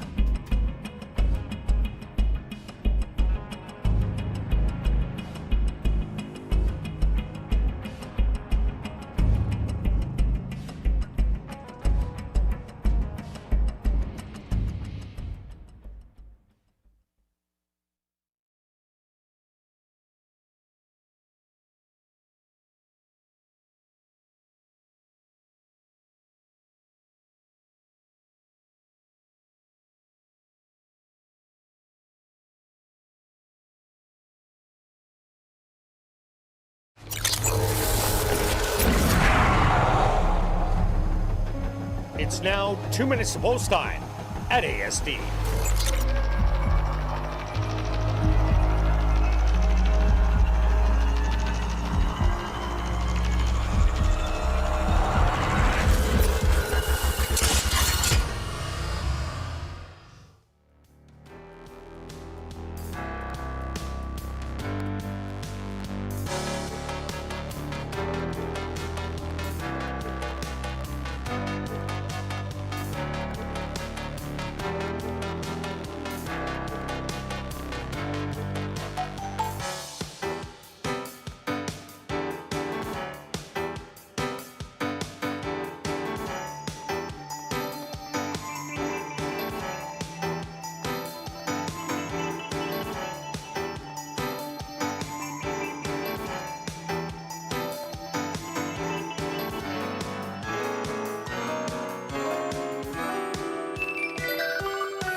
Rough Customer has found his position in the starting gate. Next up, Daddy's Rare Edition.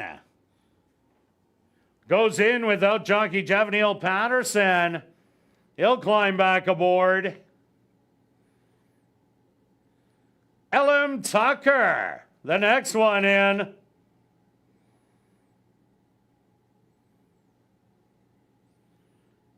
Green Amazon walks up and in. Golden Diversion is next.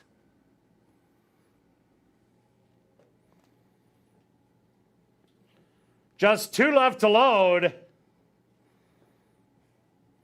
Wicked Black Bullet. And now just waiting on Kentucky Jake.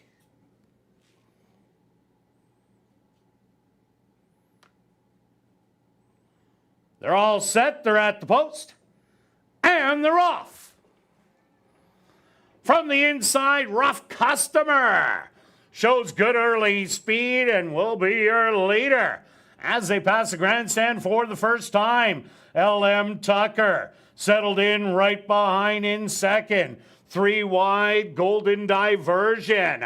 Up close early, Daddy's Rare Edition. Hemmed in on the rail. Then it's Wicked Black Bullet in 5th. Another length and a half to Green Amazon. And Kentucky Jake is the early trailer, but only about 9 off of it. The opening quarter, a rather sluggish 26 seconds. And Rough Customer nursed on the front end with that length advantage. LM Tucker ready to move in second. 3 wide. Golden Diversion coming with a run. Then it's Wicked Black Bullet and Green Amazon running together. Kentucky Jake is moving. And Daddy's Rare Edition. Now the trailer, the half, 50-1. And it's Daddy or Golden Diversion who's taking the short lead. Wicked Black Bullet in between horses. 3 wide, Green Amazon with a big late rush. Green Amazon with all the run inside the 16th pole, battling back Golden Diversion, but it's Green Amazon getting the win. Golden Diversion in second, Wicked Black Bullet in third, and fourth to Daddy's Rare Edition.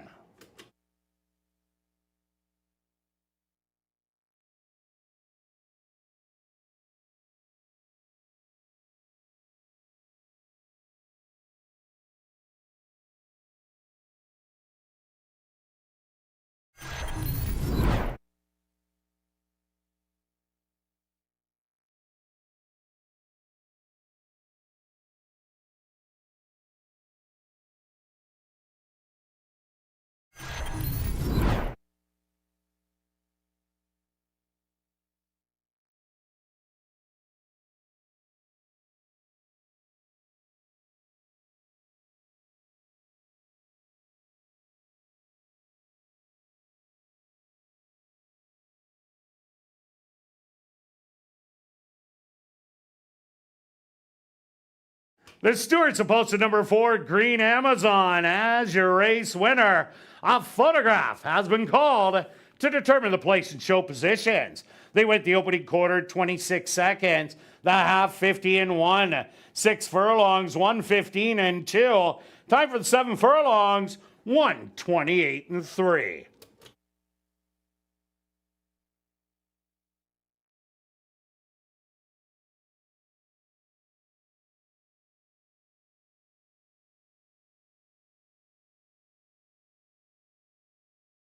Results of the photo show number 5, Golden Diversion, finishing second. Third goes to Wicked Black Bullet. Fourth to number 2, Daddy's Rare Edition.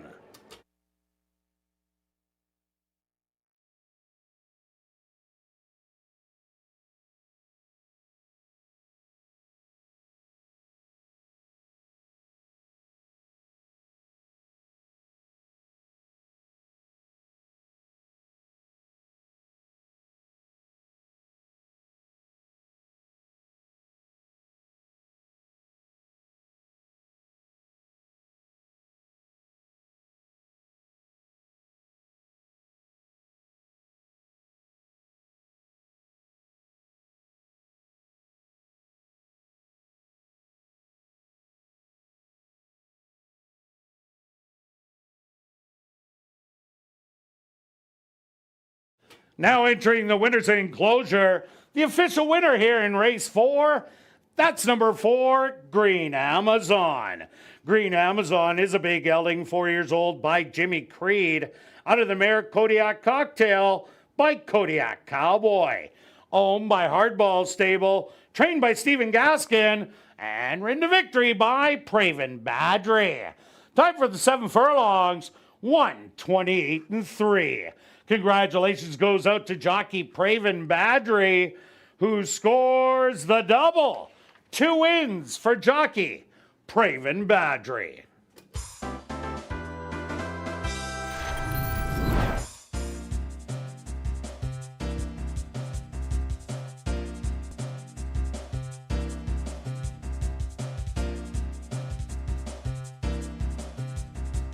Race 4 is official in the upcoming 5th race. Our VIP Fan of the Night race. There are no changes. Late pick 3 and rolling doubles here in race number 5.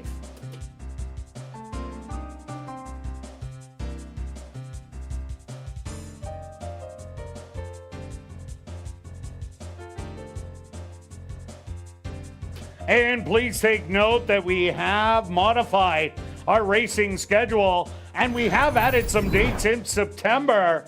We race every Monday, Tuesday, and Wednesday through until Tuesday, September the 24th. You can see our revised schedule at asdowns.com.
back down the paddock for race number 5 for this $7,500 claimer. 4 3-year-olds and up, they're going to go 6 furlongs. Quick look back at race number 4. Well, close at the wire between 3 of them, but Green Amazon, another great ride by Praven Badri. How many times can we say that? Sat on the rail, watched the speed, made the move at the right time, and just lasted to the wire. Because 5 and 6 still had a little left in the tank. Yeah, it was interesting when they went slow early, then the fast middle, a lot of movement throughout. It's a good horse race, especially get 3 across the track. Very fun race to kick off the pick 4. Let's keep it moving off to the 5th. Another one of those races. We were talking off camera right before we went on of how tough a race this is. And yes, the 5 is the current lukewarm favorite, but let's go to the inside speed in here. We saw the 1 6 furlong race go gate to wire, was the favorite, but it still says that the speed can go. Closers got there. Lucky Luke has been racing at this level, has shown speed. If you look back at just seeing some of the horses this horse had to duel with early, you'd say, oh, okay, wow, and this horse still got the lead. Now you're getting... Neville Stevenson is a very good speed rider. Might be able to just grab the lead and keep going today. Yeah, no doubt about it. There is a lack of speed in this race. The other horse I like is number 4, Moon Connection. Moon Connection was at the first level allowance, optional 10, and was knocking on the door. Took the drop to 5,500 and back-to-back convincing wins, and now moves up to the $7,500 level. I think Moon Connection does fit well in here, but I just hope he doesn't sit too far back. Yeah, that's the key. We'll just see just how fast they are early or who goes after who. And I went far beyond, had to be my second pick. This horse has the talent, always right there, but just right there. But could you say if Green Amazon won, could Far Beyond win today? Based on the same kind of thing. I like how this horse races, just doesn't want to win. Yeah, Green Amazon has cost you about $1,000, and hasn't made you back your money at $6.80. No. I also went to number 7, Replete in here. Replete ran a good third 2 outs ago at the second level allowance, optional 15,000. Was in for first level allowance early on and got that win easily by 2 as the favorite. Now drops another notch here down to the 7,500. Does come off a bad race last time out, but slews back. Ended up winning 2 in a row. Curly Asa has now won 2 in a row. So that shows how tough that race was for Replete. This class relief might be just what the doctor ordered. You also made such a good point. The last race wasn't good, but the other ones were, and that's how you get your price horse. You have to be able to cross out a horse. Makes a slight drop. I don't mind that, especially at that price. Let's take a look at My Noah. Will be the favorite. Basically has 2 wins and just missing on the others at a slightly higher class. Was scratched a couple times for various reasons. Could you repeat that, Kirt? Yeah, one was at the gate because there was no rider. It was a late scratch at the gate, and the other was a vet scratch. Okay, but there's a workout. Mike Taphorn has a workout for this, going 4 furlongs, 50 and 2. That tells me the horse is going to be ready to run. And so you can't just leave this horse out like the silliest like Kirt just did. You betcha. Also look at number 6, Yola. Yola, the best distance for Yola is 5.5. But last time out at 6 furlongs, made a really nice move, grabbed the lead, and then ended up getting passed by Moon Connection and ran a very credible second. There's no doubt that Yola belongs at this level, but it's just the distance of 6 furlongs. Definitely this horse can be top 3, but I just don't think a big win contender. Yeah, and let's take a look at the 3. The 3 won this race, or won for 75 just under a month ago. Beat Far Beyond. See if this horse can repeat. Went off and paid $28 to win it. Certainly has already won 2 races here at ASD, 3 out of 4, first or second. So that tells you everything. The horse likes to win. All right, let's go to our wagers here in race 5. Stretch, you're still alive in the pick 4 and the pick 5. Unlike me, I'm the donator today. What do you have? All right, 10 to win on 1. We got a price horse in the first. Great price. And now a $3 exacta box, 1, 2, and 5. And myself, since I'm out of those, I might as well go after the late pick 3. I'm going to take 1, 4, 7 with 1, 5, 6, and 8 and round it out with the 4 and 7. That's a $24 ticket. Good luck with all your wagers here in race 5, and we'll see you back for race 6.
The horse on the track for race number 5, our VIP Fan of the Night race.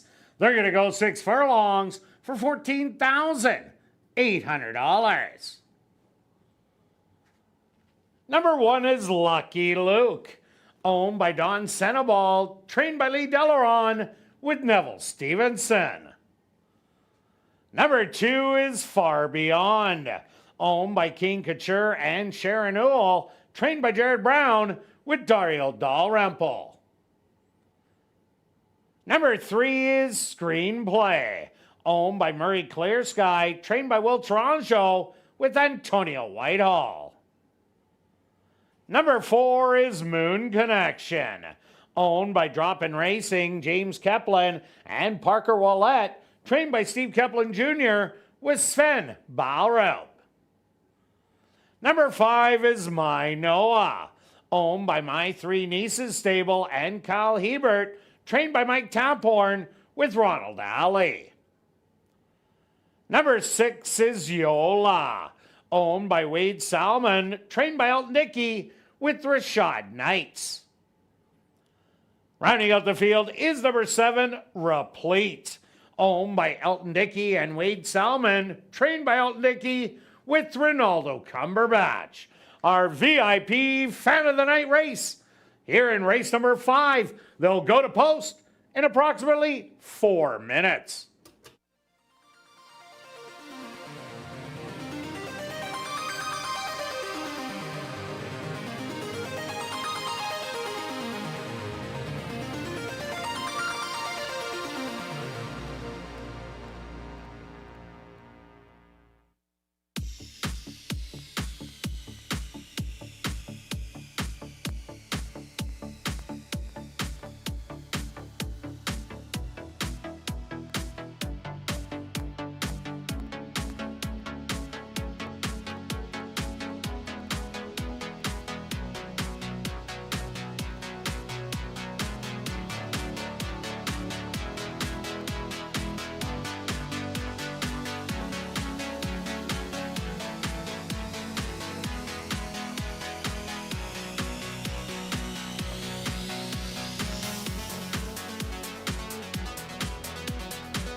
All right, the boys sprinting, going 6 furlongs speed. Won the first sprint a couple races back. Let's try another speed horse along the rail. Lucky Luke can show the speed along the rail. If can get loose, could steal it. Just like how game this horse is on the front end. Just has to keep going. Others to consider. One of the closers is the 2. Far behind, will be a little bit behind early and try to make that late close. And the expected favorite is the 5, My Noah. Already 2 wins at a slightly higher level, drops down, runs back to the early races. This horse can be tough. Let's go 1, 2, and 5. Yeah, stretch. I ended up going to number 4, Moon Connection. Horse is looking to win 3 in a row. Was at the first level allowance, optional 10,000. Was knocking at the door there, took the drop. Back-to-back wins, moves up a notch to 7,500, but shouldn't be a problem. I also like number 1, Lucky Luke. A lack of early speed in this race. Draws the inside, could run big on the front end. And number 7, Replete. Was a winner at the first level allowance, easily by 2 as the favorite. Has been running in some real tough company and drops into 7,500. Right now, the bargain on the board at 11-1. I'm going to give you 4, 1, and 7. Good luck here in race number 5.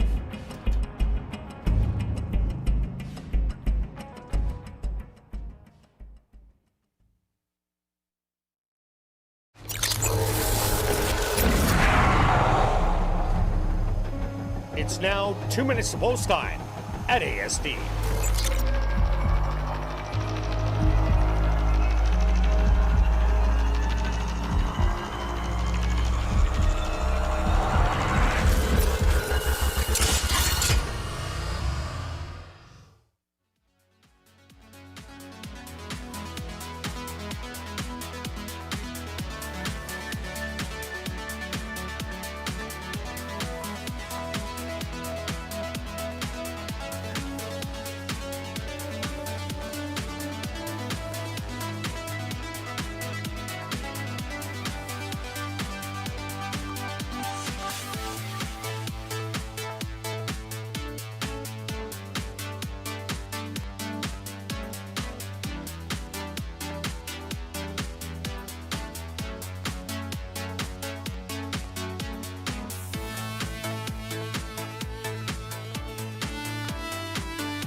Front gates are open for Lucky Luke, and he walks right in. Far Beyond goes in. Next up, Screenplay.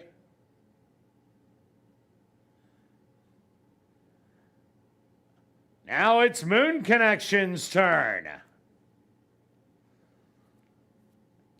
The 3-2 favorite, My Noah, steps up.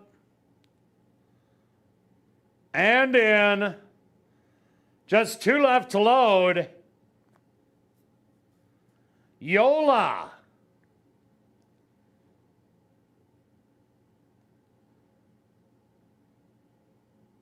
And now just waiting on Replete.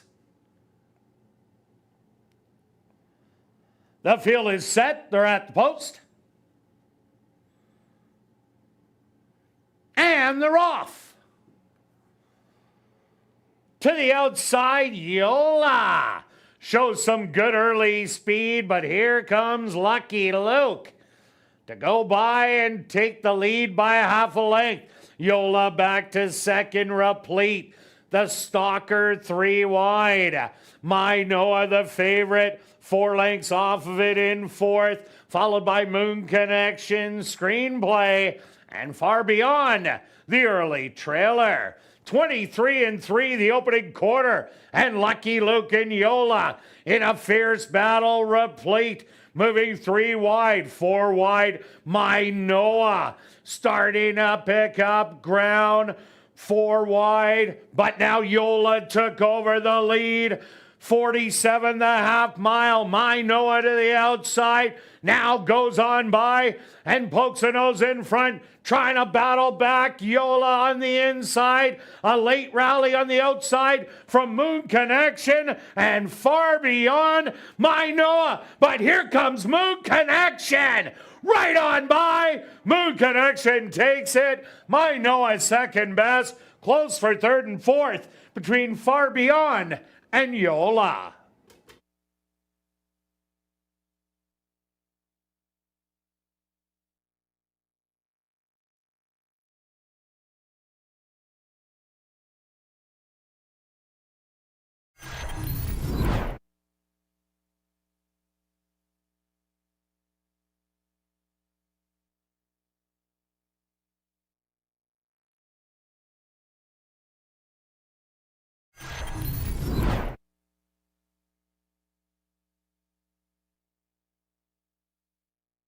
The Stewards opposed to number 4, Moon Connection. As your race winner, second goes to number 5, My Noah. A photograph has been called to determine the show position. They went the opening quarter 23-3, the half 47 seconds. 5 furlongs, 59-4. Tied for the 6 furlongs, 113-1. Results of the photo show number 2, Far Beyond, finished in third. Yola finished in fourth.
Now entering the winner's enclosure, our official winner of our VIP Fan of the Night race. That's number 4, Moon Connection.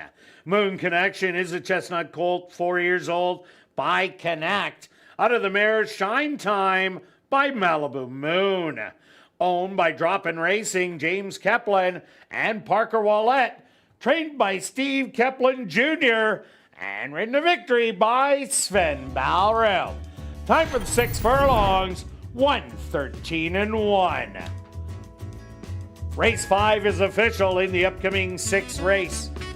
Classic High 5 wagering, scratch number 3, Kim's Texas Bling. Classic High 5 here in race number 6.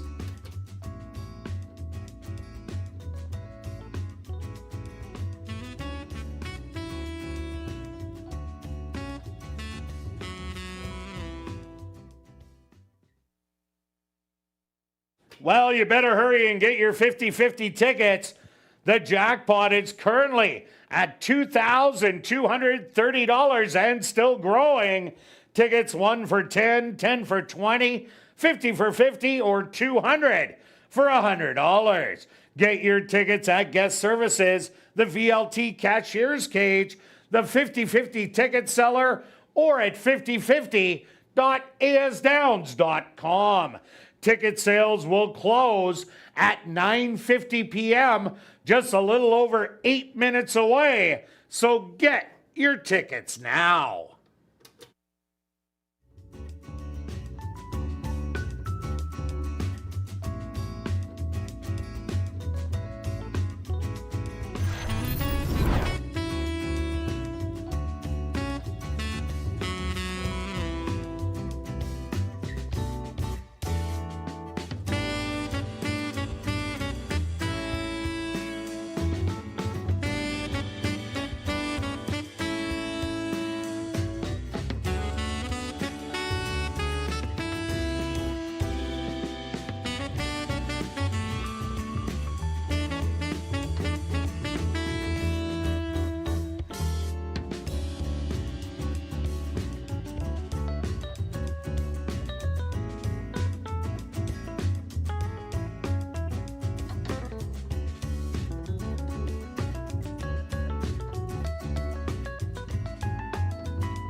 welcome back down the paddock for race number 6.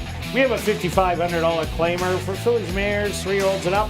They're going to go 6 furlongs. Scratch number 3, Kim's Texas Bling. Quick look back at race number 5.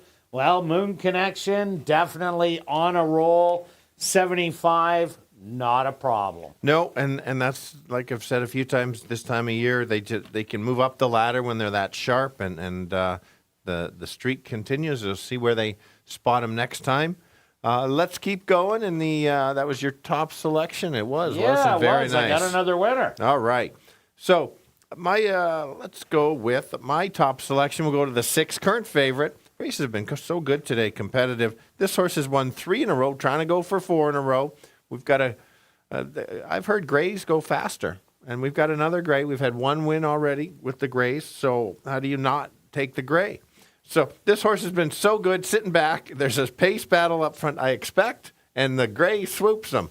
Well, there's no doubt there is going to be a pace battle with the 2, 4, 7, and 8 in here that all like a piece of that front end. So Loda Broad has yet to run a bad race in the last 3 and look good each and every time, even beating Chic Samurai, who had a loose lead last time out. I'm taking a shot on number 1, Diamond Grand. Has yet to win this year, but 4 for 5 in the money. The worst start was the first one of the year, but maybe just needed that one under the belt. But since then, this horse has showed a really good closing kick. We've seen Stephen Gaskin win earlier on in the card with Green Amazon. So watch Diamond Grand. And this horse should be probably sitting close to last in here, but I expect a big late charge. Yeah, no, I like that pick for sure. I like you're taking a shot, certainly worth a shot at that kind of price. The other one we're both on is the 5 Spun Line. Cuts back in distance and in class, and I think that's the key for this one. Can be in the money. You look at the distance, 9 of 14 in the money. Does win races, hasn't won in a couple years, but it has been a little too tough. So it's one of those, just maybe a little overhead right now. Find the right spot for the win. Will be coming off the pace, and you have a really nice workout coming in, 48-1 breezing. Yeah, and those 2 races where it sprinted early, those were not easy fields. Melisandre, Damn the Torpedoes, who ran first and second in the stake and in that optional 20,000. Also look at number 7, Lady Cop. She plummeted down to the non-3 lifetime condition. Did go wire to wire last time out. Will offer speed to the race in here, but there is a lot of other speed. This one's going 6 furlongs, so she just might have a hard time carrying her speed. Yeah, no, I'm with you. Taking a look at the 2, this horse is better. If this horse can come just off the pace, the horse has a shot. But if they're battling with the speed horses, you've got the 4 and the 8, 4 and the 8 battling it out. It'll be tough, but certainly this horse has the talent. Already 2 wins here at ASD. Yeah, also look at number 8, Casino Queen. Was a winner at the first level allowance at 26-1. And a good second to Loda Broad 2 outs ago. Last time, she just didn't run her race. If we see the Casino Queen from the previous ones, that was a win and a second, she could be a big factor at 8-1. Yeah. And so Miss Z is a classy horse that can show the speed. Won early, just a matter. Last time came off the pace, and that's sometimes a good thing, trying to change the running style. Maybe it sets it up for a price. All right, let's go to our wagers here in race 6, Stretch. What do you have? I'm going to go with a exactor wheel, using your 1 in there. $4 exactor wheel. 1-6 with 1, 2, 5, and 6. I made it a $4 one. If you just want to spend a little less, you could reduce it by 1 and make it 6. All right, now I'm going to go place on the 1, 40 to place. Oh, here we go. Good luck with all your wagers here in race 6, and we'll see you back for our featured race, the Coral Prospect Overnight Stakes.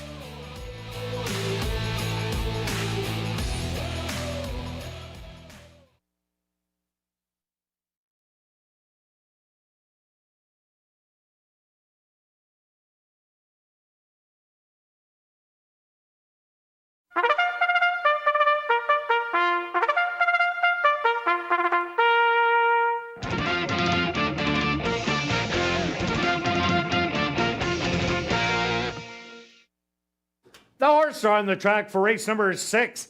They're going to go 6 furlongs for $13,200. Number 1 is Diamond Grand, owned by Bob and Margaret Crockett, trained by Stephen Gaskin with Ronaldo Cumberbatch. Number 2 is McLean's Bella, owned by Dark Cloud Racing, trained by Jamie Hartman with Rashad Knights. Number 3, Kim's Texas Bling, was scratched. Number 4 is Miss Z, owned and trained by Doug Mustard with Praven Badri. Number 5 is Spun Line, owned by Keen Couture and Sharon Ewell, trained by Jared Brown with Ronald Alley. Number 6 is Load Abroad, owned by Goose Racing, trained by Tom Garterby Jr. with Dario Dalrymple. Number 7 is Lady Cop, owned by Darcy Peterson, trained by Shelley Brown with Chavi and Chow.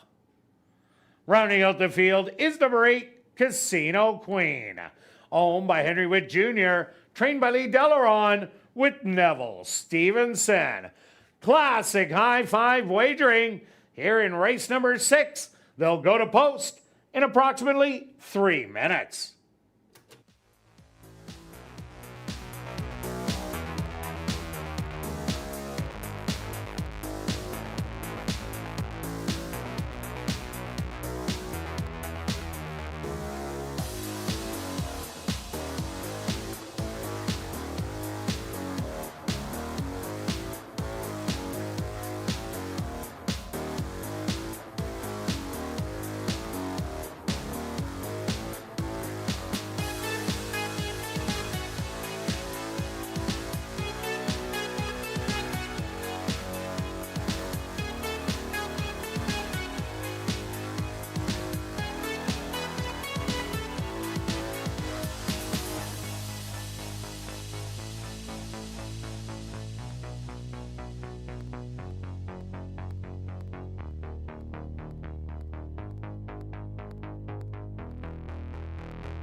The girls in action going 6 furlongs.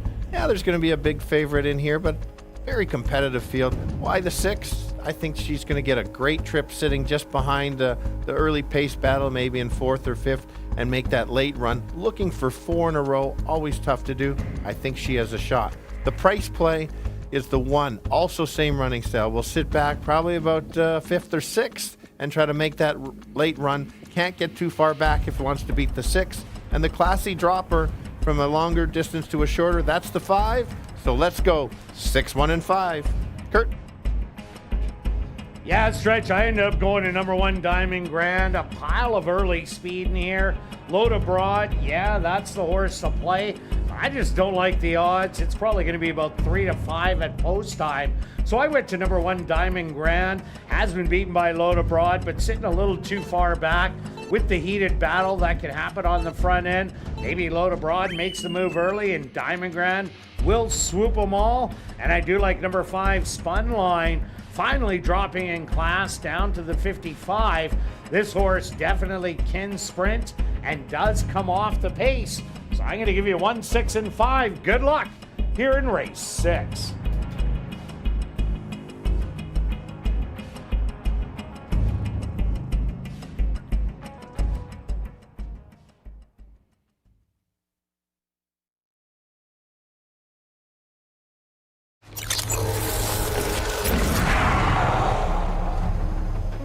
It's now 2 minutes to post time at ASD.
Diamond Grand, the first into the starting gate.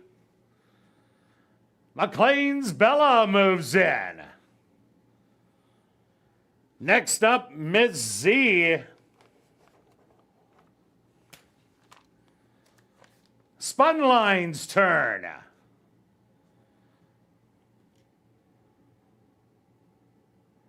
Load Abroad, the 6-5 favorite. Now goes right in. Just 2 left to load. Lady Cop. And now just waiting on Casino Queen.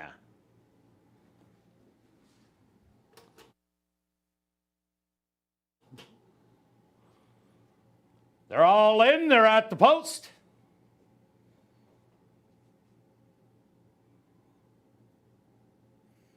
And they're off. From the far outside, Lady Cop.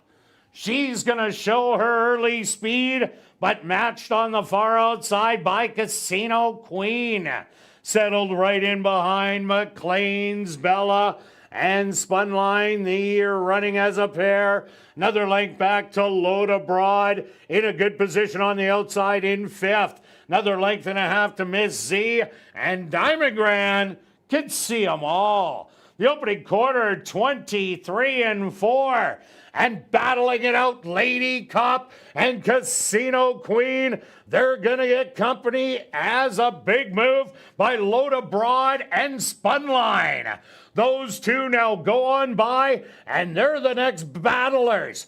Moving up, Miss Z in behind to the far outside. Diamond Grand. They hit the head of the lane. Load Abroad has the advantage. But on the inside, Spunline and Miss Z to the far outside. Is she gonna swoop them late? Load Abroad. Miss Z to the wire.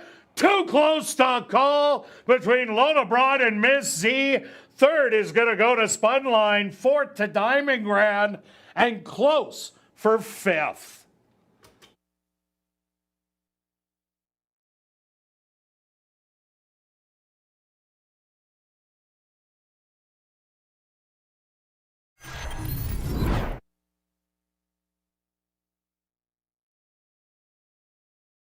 The stewards have requested a photograph to determine the winning horse.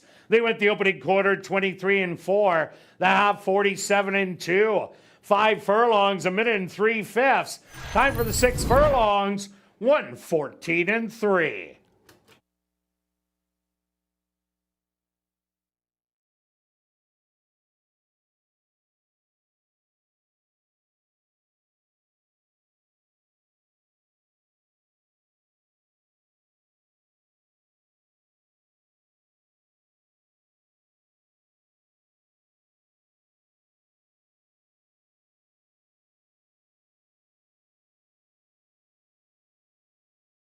The winner, number 4, Miss Z.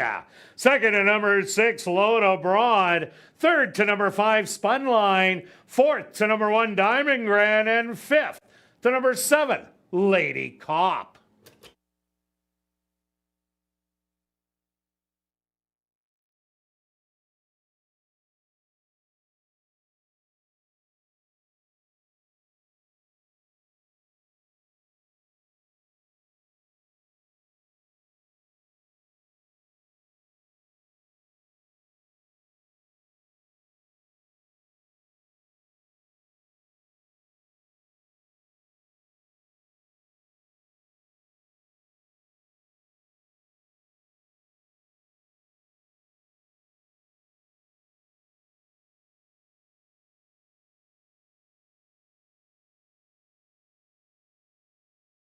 Now entering the winner's enclosure, the unofficial winner here in race 6, that's number 4, Miss Z. Miss Z is a dark bear brown mare, 5 years old, by Mr. Z. Out of the mare, Misty Michelle, by K1 King. Owned and trained by Doug Mustard, and ridden to victory by Praven Badry. Time for the 6 furlongs, 1:14-3. Congratulations goes out to jockey Praven Badry, who scores the hat trick. 3 wins for jockey Praven Badri.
And in tonight's 50-50 draw, we have drawn the winning ticket. It's Series AH, number 4300242.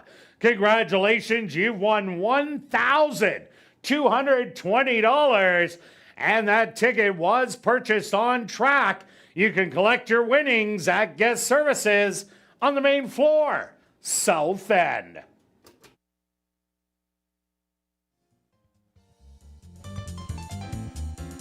In the upcoming 7th race, our feature race on the card, the Coral Prospect Overnight Stakes. Scratch number 2, Stormy is Blue. Scratch number 5, Sherilyn Gogo. And scratch number 6, She's My Niece. Classic high five wagering here in race number 7. Well, after the final race, be sure to head up to the clubhouse where our popular Crazy Hour kicks in. Beer, shots, and wine just $5 and 25% off all appetizers. Plus, tonight and every race night, we will be drawing for $500 cash at 11:30 p.m. in the VLT Lounge during Crazy Hour.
Ladies and gentlemen, turning your programs back to race number 6, we had a claim to report. Claim for $5,500 was number 6, Load Abroad, claimed by Jared Brown and John Gannis, trainer Jared Brown.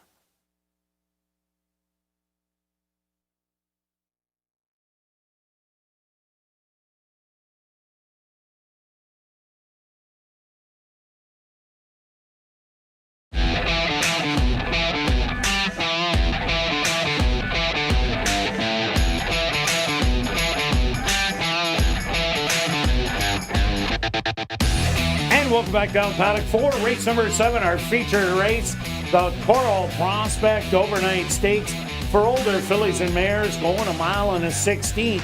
Scratch number 2, Stormy is Blue. Scratch number 5, Sherilyn Go-Go. And scratch number 6, She's My Niece. Quick look back at race number 6 stretch. Miss Z with a rally from off the pace. Craven Badry, hot as a pistol. Absolutely. Last week we talked about jockeys. He's just going to run with the hot jockeys. Right before the paddock show, we're going back and forth and talked about Miss Z, how tried to come off the pace, try to set it up. He is riding so sharp, recognized the duel, and made that late move to get up by a nose in another good finish. Still going. If you're alive in the pick 5, that's going to make it pay. And pick 4 also. And pick 4. And so let's begin with a bit of story time. I got a story on... Oh, okay. You got a couple minutes. Coral Prospect was always one of my favorite mares to cheer for. She was awesome. The K5, wearing the pink colors, used to be Sunday racing, and she'd go gate to wire. She'd be hanging on at the end sometimes. I did cash a lot of tickets, so to have this race named after her, very exciting. And so why not go with the number 7 out here, Burrow Down. I don't know what color silks? Black, red, green. You haven't memorized your silks yet? No, not yet on this. It only takes you about 20 seconds at the most. So here we go. A few scratches. We'll see a couple of them on Wednesday. Burrow Down, last time out. Let's throw that race out. It just wasn't herself. She actually went wide on the first turn. I hadn't seen that before. Now she has time to... Bit of recovery time, has a workout, a 50-2 breezing, just over a week ago. I think you're going to see the real one. She looks very good in the paddock and ready to run. And when she's ready to run, watch out. Yeah, and there isn't a lot of speed in here. JJ's American Diva is the other one that offers speed to the race. Burrow Down, she's always just pulled the rider, which used to be Stanley Chady Jr., to the front, get in a position, and then just keep going. That's the kind of Burrow Down I think we're going to see today. Also like number 4, Big Stretch. Came with a huge run last time out. Spittin' Kitten went wire to wire. JJ's American Diva ran the race of her life, losing by a nose. And Big Stretch, if it was 3 more jumps, would have swooped them all. Big Stretch just getting better, making only the 4th start of the year. Yeah, she's ready to run. Just such a good turn of foot. If she's 14 lengths back this time, I don't know if she's going to get there. Does get the extra distance, but because I don't think there's going to be a fast pace early. Yeah, either do I. And so, speaking of that, why did I take the 9? Because I think you need to be sitting relatively close to be in the mix early. I thought Neville gave this horse such a good ride. Didn't go after the speed, just sat behind and tried to make a late run. So consistent all year long. Just couldn't leave this horse out. Yeah, another horse to look at, number 3, Reasonably Lovely. She's a horse that likes a route of ground. She's 1 for 1, going 1 mile and a 16th. Last time out, sat in a good position, made a good run down the lane.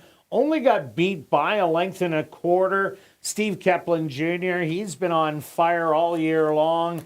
So Reasonably Lovely, you have to throw her in. Yeah, and another closer that...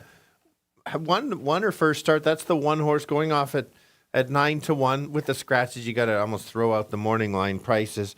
Ran a very nice first out. Just beat JJ's American Diva last time. Made a late move. Yes, did lose to a couple of them in here, but the horse is lightly raced, sitting on another effort. Certainly belongs in this group. Yeah, for sure. And Texas Rain. Here's a horse that's 4 for 5 at the distance. Yet to get a win, 3 seconds and a 3rd place finish. Yes, is off form a little bit. at the first level allowance, going 6 furlongs. That was a good fourth that day. Then in the Canada Day, didn't show a lot of run in there, but does have a really sharp work in 48-2 coming into the race.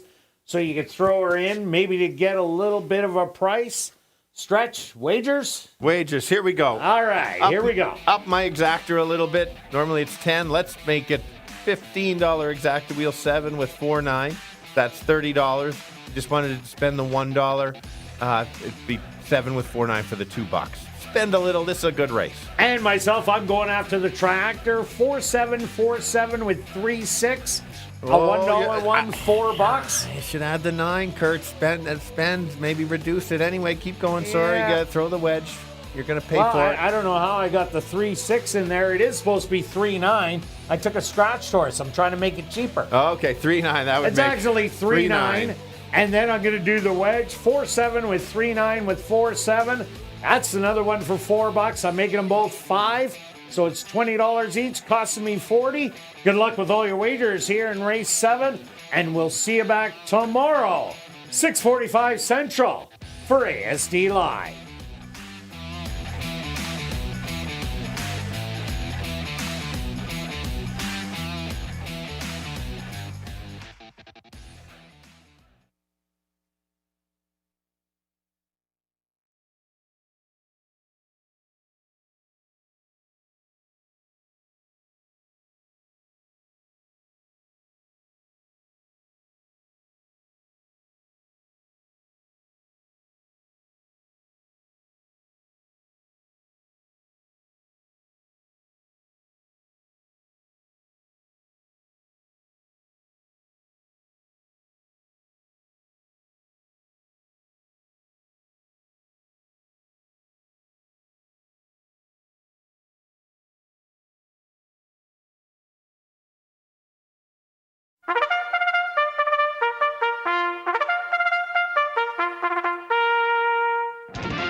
Assiniboia Downs is proud to present our featured race here in race number 7. It's the Coral Prospect. Overnight stakes for older fillies and mares. They're going to go a mile and a 16th for $24,000. Number 1 is Even Pandura, owned by Sanderson Stables, trained by Bruce Sanderson with Ronaldo Cumberbatch. Number 2, Stormy is Blue, is scratched. Number 3 is Reasonably Lovely, owned by James Parisian, trained by Steve Keplin Jr. with Ronald Alley. Number 4 is Big Stretch, owned by A2 Thoroughbreds, trained by Michael Nault with Praven Badri. Number 5, Sherilyn Gogo was scratched. Also scratched number 6, She's My Niece. Number 7 is Burrow Down, owned by Gerald Babchishin, trained by Murray Duncan with Rashad Knights. Number 8 is Texas Rain, owned by One for the Ditch Stable, trained by Fred Rawson with Chavi and Chow. Rounding out the field is number 9, JJ's American Diva, owned by A2 Thoroughbreds, trained by Michael Nault with Neville Stevenson. The Coral Prospect Overnight Stakes here in race number 7. They'll go to post in approximately 3 minutes.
any of the top girls battling and outgoing a mile and 16th. Let's go to the 7, Burrow Down. She was the queen last year. Had a troubled trip last time. Let's throw that race out. Give her another shot. Workout coming in. Can go to the lead. Can stalk closely. If she runs her race, she's the one to beat. Who's going to be sitting near the back and try to make that late run? That'll be big stretch. She's going to need all of the stretch to get there, but has a great turn of foot. Wait for him to come. And the other one will be the 9 on the outside. We'll sit close and try to battle it early and just hang around. So let's go 7, 4, and 9. Kirt. Yeah, Stretch, I agree with you on number 7, Burrow Down. Not a lot of speed in here. She will be forwardly placed. I really think she needed that one over the racetrack because she is a win machine here as she's won 7 out of 9 starts. I expect her to go back to her winning ways. Also like number 4, Big Stretch, who will love the extra added distance in here. Came like a freight train and lost by a half a length. And number 3, Reasonably Lovely, also ran a really good race. Had some time off in between, but now has the tightener. I'm going to give you a 7, 4, and 3. Good luck here in race number 7.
Post time!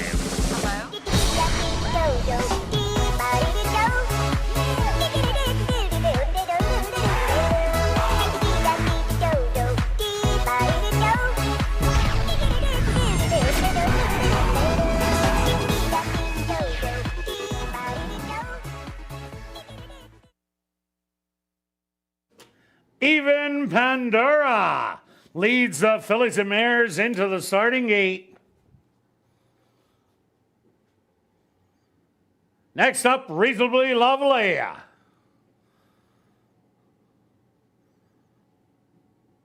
Big Stretch now walks up and in. Burrow Down, the 9-5 favorite, goes in. Just 2 left to load. Texas Rain. And just waiting on JJ's American Diva.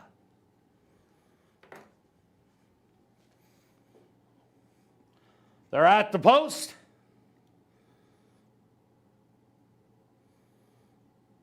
And they're off in the Coral Prospect Overnight Stakes.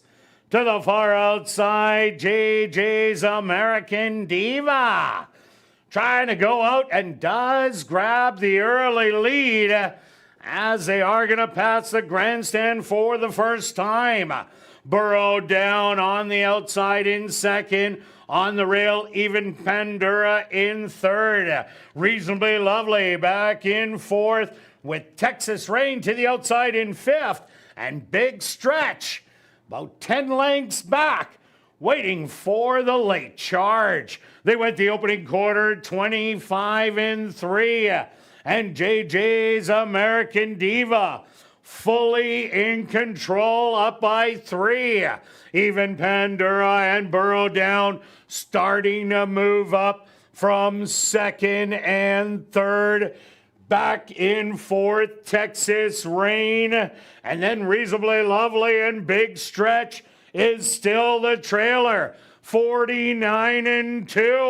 JJ's American Diva. Burrow Down to the outside. Now collars her and goes on by. Big Stretch making a big move from the back of the field. Even Pandora back to fourth. Texas Rain and Reasonably Lovely. They hit the head of the lane. 3/4, 14-3. And Burrow down. She's now up by 4 lengths. JJ's American Diva, a little more to offer. Big Stretch is stalled, but it's going to be Burrow down, winning by 4. JJ's American Diva in second. Big Stretch in third. Fourth to Reasonably Lovely, and fifth to Even Pandora.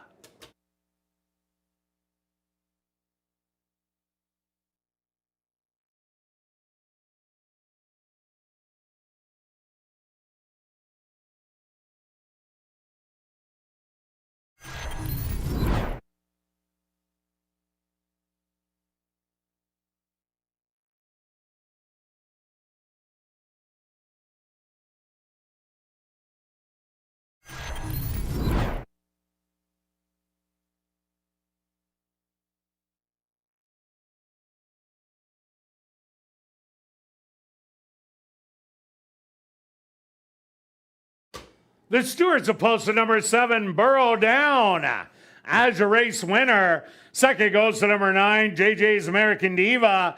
Third to number 4, Big Stretch. Fourth to number 3, Reasonably Lovely. And fifth to number 1, Even Pandora. They went the opening quarter 25-3, the half 49-2. 6 furlongs, 114-3. Time for the mile, 141-1. Time for the mile in the 16th, 148.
Now entering the winner's enclosure, the official winner of the Coral Prospect Overnight Stakes, that's number 7, Burrow Down. Burrow Down is a dark bear brown mare, 5 years old, by Connect. Out of the mare True Endeavor by Aftermarket. Owned by Gerald Babchishin, trained by Murray Duncan, and ridden to victory by Rashad Knights. Time for the mile of 16th, 148. Assiniboia Downs is pleased to have on hand our Chief Executive Officer, Darren Dunn, to make a presentation to the winning connections. Well, now it's time to head up to the clubhouse to enjoy Crazy Hour on the second level, where our free $500 cash draw will take place at 11:30 p.m. in the VLT Lounge, as well as beer, shots, and wine, just $5 and 25% off all appetizers. And remember, racing resumes tomorrow and Wednesday at 7:30. We'll see you then.